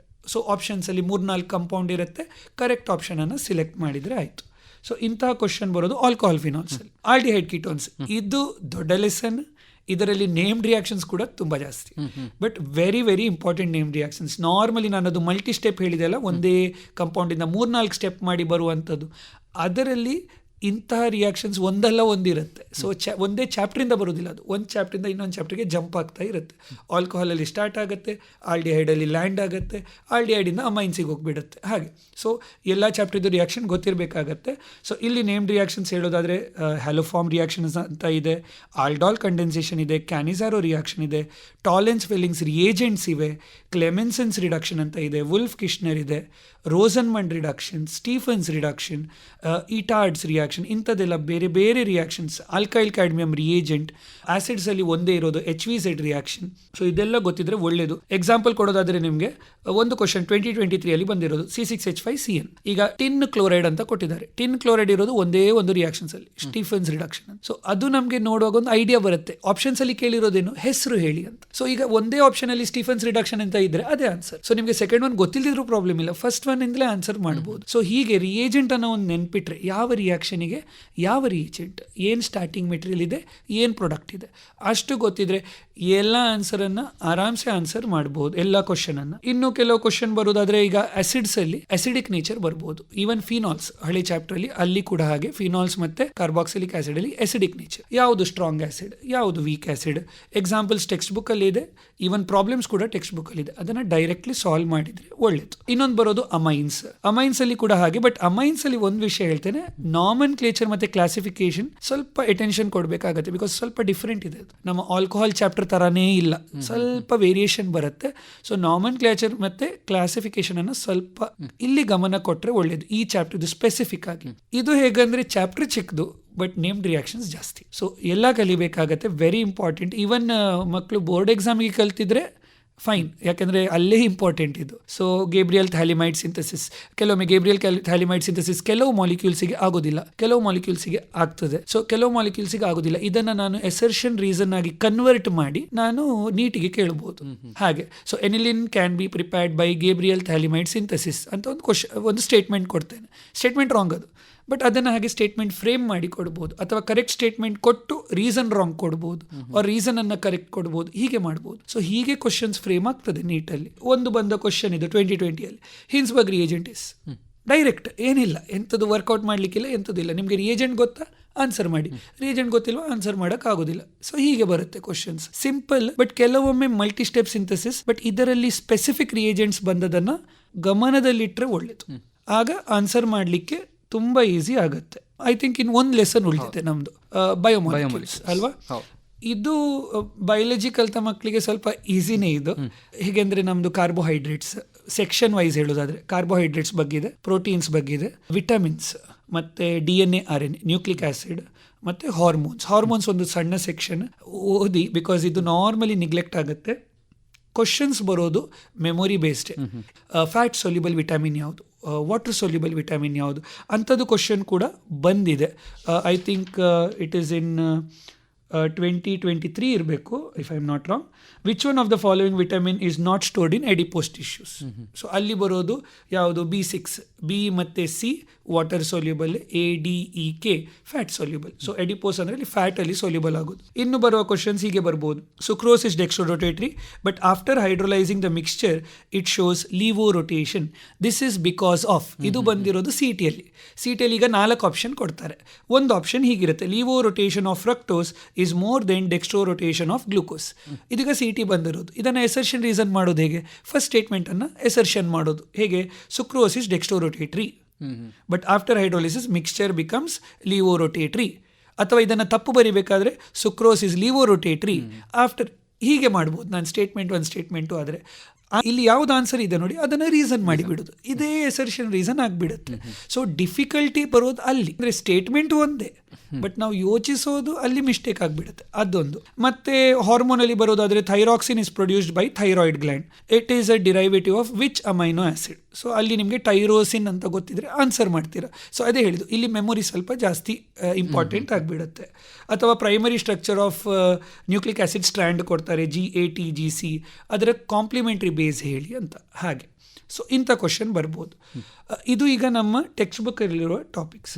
ಬಟ್ ಒಂದು ವರ್ಷ ನಮ್ಮ ಪ್ರಾಕ್ಟಿಕಲ್ ಕೆಮಿಸ್ಟ್ರಿಯಿಂದ ಕ್ವಶನ್ ಕೂಡ ಬಂದಿದೆ, ಬರುತ್ತೆ ಒಂದೊಂದು ವರ್ಷ ಬಿಟ್ಟು ಹಾಗೆ ಬರುತ್ತೆ. ಸೊ ಪ್ರಾಕ್ಟಿಕಲ್ ಕೆಮಿಸ್ಟ್ರಿ ವಿದ್ಯಾರ್ಥಿಗಳು ಏನು ಮಾಡಬೇಕಂದ್ರೆ, ಅವರು ಸಾಲ್ಟ್ ಅನಾಲಿಸಿಸ್ ಏನು ಮಾಡಿದ್ದಾರೆ ಲ್ಯಾಬಲ್ಲಿ ಅದನ್ನು ಕಲಿಬೇಕು, ಅದರ ಥಿಯರಿ ಗೊತ್ತಿರಬೇಕು. ರಿಯಾಕ್ಷನ್ಸ್ ಎಲ್ಲ ನಿಮಗೆ NCERT ಲ್ಯಾಬ್ ಮ್ಯಾನ್ಯುಯಲಲ್ಲೇ ಸಿಗುತ್ತೆ. ರಿಯಾಕ್ಷನ್ಸ್ ಆ ಲ್ಯಾಬ್ ಮ್ಯಾನ್ಯುಯಲಲ್ಲೇ ಇದೆ, ಆನ್ಲೈನಲ್ಲಿ ಇದೆ, ಅದು you can take it from that NCERT ವೆಬ್ಸೈಟಿಂದ. ನೀಟಿಗೆ ಹೋದಾಗ ಪ್ರಾಕ್ಟಿಕಲ್ ಕೆಮಿಸ್ಟ್ರಿ ಸ್ವಲ್ಪ ಜಾಸ್ತಿ ಕಲಿಬೇಕು. ಅದು NMC ಹೊರಡಿಸಿದೆ ಏನು ಯಾವುದೆಲ್ಲ ಟಾಪಿಕ್ಸ್ ಕಲಿಬೇಕಂತ, ಸಾಲ್ಟ್ ಅನಾಲಿಸಿಸ್, ಬಟ್ ಯಾವುದೆಲ್ಲ ಅಯಾನ್ಸ್ ಅಂತ ಅದು ಅಲ್ಲಿ ಲಿಸ್ಟ್ ಮಾಡಿದ್ದಾರೆ. ನಾವು ಲ್ಯಾಬಲ್ಲಿ ಮಾಡಿದ ಅಯಾನ್ ಬಿಟ್ಟು ಕೆಲವು ಎಕ್ಸ್ಟ್ರಾ ಅಯಾನ್ಸ್ ಇದೆ, ಸೊ ಅದನ್ನು ಕಲಿಬೇಕಾಗತ್ತೆ ವಿತ್ ರಿಯಾಕ್ಷನ್ ನೀಟಿಗೆ. ಮತ್ತು ಟೈಟ್ರೇಷನ್ ಬಗ್ಗೆ ಕೆಲವು ಟಾಪಿಕ್ಸ್ ಇವೆ, ಮತ್ತು ನಿಮ್ಮದು ಈವನ್ ಥರ್ಮೋಡೈನಮಿಕ್ಸ್ ಯಾವುದು ಕ್ಯಾಲೋರಿಮೆಟ್ರಿ ಬಗ್ಗೆ ಟಾಪಿಕ್ಸ್ ಅದು ಕೂಡ ಪ್ರಾಕ್ಟಿಕಲ್ ಕೆಮಿಸ್ಟ್ರಿಯಲ್ಲಿ ಇದೆ. ಸೊ ಇಷ್ಟು ಟಾಪಿಕ್ಸ್ ಮೇಯ್ನ್. ಇನ್ನು ಕೆಲವು ಸಣ್ಣ ಪುಟ್ಟ ಟಾಪಿಕ್ಸ್ ಇದೆ. NMC ಹೊರಡಿಸಿದ ಸರ್ಕ್ಯುಲರಲ್ಲಿ ಯಾವುದೆಲ್ಲ ಟಾಪಿಕ್ಸ್ ಕಲಿಬೇಕು ಅದು NCERT ಲ್ಯಾಬ್ ಮ್ಯಾನ್ಯುಯಲಿಂದ ಕಲಿಬಹುದು. ಇನ್ನೊಂದು ಎಕ್ಸ್ಟ್ರಾ ನೀಟಲ್ಲಿ ಏನಂದರೆ P ಬ್ಲಾಕ್ ಅಂತ ಒಂದು ಚಾಪ್ಟರ್ ಇದೆ, ಅದರ ಕೆಲವು ಟಾಪಿಕ್ಸನ್ನು ಇನ್ಕ್ಲೂಡ್ ಮಾಡಲಾಗಿದೆ ನೀಟಿಗೆ. ಆ ಟಾಪಿಕ್ಸ್ ಜಸ್ಟ್ ಅಂದರೆ ಪ್ರತಿ ಗ್ರೂಪ್ P ಬ್ಲಾಕಲ್ಲಿರೋದು ಅದರ ಇನಿಷಿಯಲ್ಸ್ ಪಾರ್ಟ್ಸನ್ನು, ಅಲ್ಲಿ ಟ್ರೆಂಡ್ಸ್ ಅಂತ ಇದೆ, ಅದನ್ನು ಕಲಿಬೇಕಾಗುತ್ತೆ ಟಿಲ್ ಎನಾಮಲಸ್ ಪ್ರಾಪರ್ಟಿ ನೀಟಿಗೆ. ಯಾಕೆಂದರೆ ಒಮ್ಮೆ ಆ NMC ಟಾಪಿಕನ್ನು ತೆಗೆದು ಅದು ಸರ್ಕ್ಯುಲರನ್ನು ತೆಗೆದು ಒಮ್ಮೆ ಟೆಕ್ಸ್ಟ್ ಬುಕ್ ಜೊತೆಗೆ ಕಂಪೇರ್ ಮಾಡಿದರೆ ಗೊತ್ತಾಗುತ್ತೆ ಇದೆಲ್ಲ ಎಕ್ಸ್ಟ್ರಾ ಇದೆ ಅಂತ. CETಗೆ ಈಗ ಹೇಳಿದಷ್ಟು ಅದನ್ನು ಕಲಿತ್ರೆ ಒಳ್ಳೆಯದು. ಮತ್ತು ಪ್ರಾಕ್ಟಿಕಲ್ ಕೆಮಿಸ್ಟ್ರಿ ಒಂದು ಸ್ವಲ್ಪ ಕಲಿತ್ರೆ ಒಳ್ಳೇದು, ನಾವು ಲ್ಯಾಬಲ್ಲಿ ಮಾಡುವಷ್ಟು ಬರುತ್ತೆ ನಾರ್ಮಲ್. ಸರ್, ಈಗ ಕಡೆಯದಾಗಿ ಇನ್ನೂ ಕೆಲವೇ ದಿನಗಳು ಇರೋದ್ರಿಂದಾಗಿ ಈ ಸಂದರ್ಭದಲ್ಲಿ ಮಕ್ಕಳ ಒಂದು ಪ್ರಿಪರೇಷನ್ ಯಾವ ಥರ ಆಗಬೇಕು ಅಂತ ಹೇಳ್ತೀರಾ? ಪ್ರಿಪರೇಷನ್ ಯಾವ ಥರ ಅಂದರೆ, ಈಗ ನಾನು ಅಬ್ಸರ್ವ್ ಮಾಡಿದ್ದು ಥಿಯರಿ ಓದ್ತೇವೆ ಮತ್ತು ಥಿಯರಿ ಓದ್ತೇವೆ. ಇಲ್ಲ, ನೀವು ಒಮ್ಮೆ ಥಿಯರಿ ಹೋಗಿ ಆದಮೇಲೆ ಒಂದು ಸಬ್ ಟಾಪಿಕ್ ಓದಿದ್ರಿ. ಈಗ ಇಲೆಕ್ಟ್ರೋಕೆಮಿಸ್ಟ್ರಿ ಹೇಳುವಾಗ ಅಲ್ಲಿ ಗ್ಯಾಲ್ವ್ಯಾನಿಕ್ ಸೆಲ್ ಅಂತ ಹೇಳಿದೆ. ಗ್ಯಾಲ್ವ್ಯಾನಿಕ್ ಸೆಲ್ ಇದು ಒಂದು ಸಬ್ ಟಾಪಿಕ್ ಮುಗ್ದ ಮೇಲೆ ಅದರ ಕ್ವಶನ್ಸ್ ಅನ್ನು ಸಾಲ್ವ್ ಮಾಡಬೇಕು. ಲೆಸನ್ ಮುಗ್ದ ಮೇಲೆ ಈಗ ನೀವು ಸಬ್ ಟಾಪಿಕ್ ವೈಸ್ ಮಾಡಿ you have done the questions ಆದಮೇಲೆ ಲೆಸನ್ ಆದಮೇಲೆ ಮುಂಚೆ ಬಂದ ಕ್ವಶನ್ಸ್, ಈಗ 2023 ಅಲ್ಲಿ ಬಂದ ಕ್ವಶನ್, 2022 ಅಲ್ಲಿ ಬಂದ ಕ್ವಶನ್, ಅದನ್ನು ಸಾಲ್ವ್ ಮಾಡಬೇಕು. ಆಗ ಏನಾಗುತ್ತೆ, ಇದೆಲ್ಲ ನಮ್ಮ ಅಫಿಷಿಯಲ್ ಕ್ವಶನ್ಸ್, ಬುಕ್ಕಿಂದ ತೆಗೆದ ಅಫಿಷಿಯಲ್ ಕ್ವಶನ್ಸು. ನಿಮಗೆ ಇದು ಆನ್ಸರ್ ಮಾಡೋಕ್ಕಾಗತ್ತೆ ಅಂದರೆ you can be confident, okay ಇಂತಹ ಕ್ವಶನ್ಸ್ ಬಂದರೆ ನಾನು ಆನ್ಸರ್ ಮಾಡ್ಬೋದು, ನನ್ನೆಲ್ಲ ಕೆಪಬಿಲಿಟಿ ಇದೆ. ಸೊ ಮೇಯ್ನ್ ಏನಾಗುತ್ತಂದರೆ ನಾವು ಹೆಚ್ಚಾಗಿ ಥಿಯರಿ ಓದ್ತೇವೆ. ಥಿಯರಿ ಈಗ ಯಾವುದಕ್ಕೆ ಮಾಡಬಹುದು, ಪಿರಿಯಾಡಿಕ್ ಕ್ಲಾಸಿಫಿಕೇಶನ್ ಆಫ್ ಎಲಿಮೆಂಟ್ಸಿಗೆ ಥಿಯರಿ ಸಾಕು.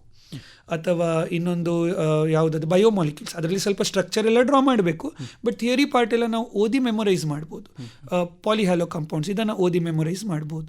ಬಟ್ ಕೆಲವೆಲ್ಲ ನಾವು ಸಾಲ್ವ್ ಮಾಡಿದರೆ ಮಾತ್ರ ಅಲ್ಲಿ ಏನು ಟ್ರಿಕ್ ಇದೆ ಅಂತ ಗೊತ್ತಾಗುತ್ತೆ. ಮಾಕ್ ಟೆಸ್ಟ್ಗಳನ್ನೇನಾದರೂ ತಗೋಬೇಕಾಗತ್ತಾ? ಅದು ಯಾವಾಗ ನಮ್ಮದು ಈಗ ಪ್ರಿಪರೇಷನ್ ಅಂದರೆ, ಈಗ ನಾನು ಹೇಳೋದು ಫಸ್ಟ್ ಟಾಪಿಕ್ ವೈಸ್ ಆಗಬೇಕು. ಟಾಪಿಕ್ ವೈಸ್ ಆದಮೇಲೆ ಎಕ್ಸಾಮ್ಗಿಂತ ಒಂದು ವಾರ ಮುಂಚೆ ಅಥವಾ ಒಂದು 10 ದಿನ ಮುಂಚೆಯಿಂದ ಮಾಕ್ ಟೆಸ್ಟ್, ಮಾಡೆಲ್ ಟೆಸ್ಟ್ ಕೊಟ್ಟರೆ ಒಳ್ಳೆಯದು.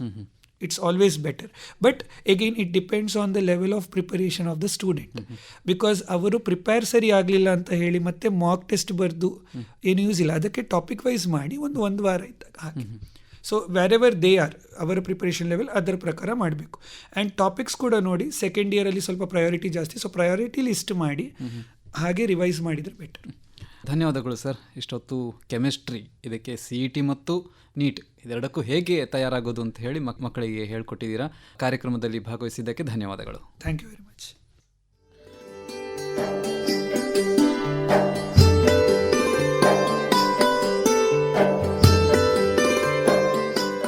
ಇದುವರೆಗೆ CET ಮಾರ್ಗದರ್ಶಿ ಕಾರ್ಯಕ್ರಮ ಕೇಳಿದಿರಿ. ಇಂದಿನ ವಿಷಯ ಕೆಮಿಸ್ಟ್ರಿ. ಭಾಗವಹಿಸಿದವರು ಎಕ್ಸ್ಪರ್ಟ್ ಪದವಿ ಪೂರ್ವ ಕಾಲೇಜಿನ ಡಾಕ್ಟರ್ ನಾರಾಯಣ ಕುಡ್ವಾ. ಕಾರ್ಯಕ್ರಮ ನಡೆಸಿಕೊಟ್ಟವರು ಲತೀಶ್ ಪಾಲ್ದನೆ. ಈ ಕಾರ್ಯಕ್ರಮ ಇಲ್ಲಿಗೆ ಮುಗಿಯಿತು.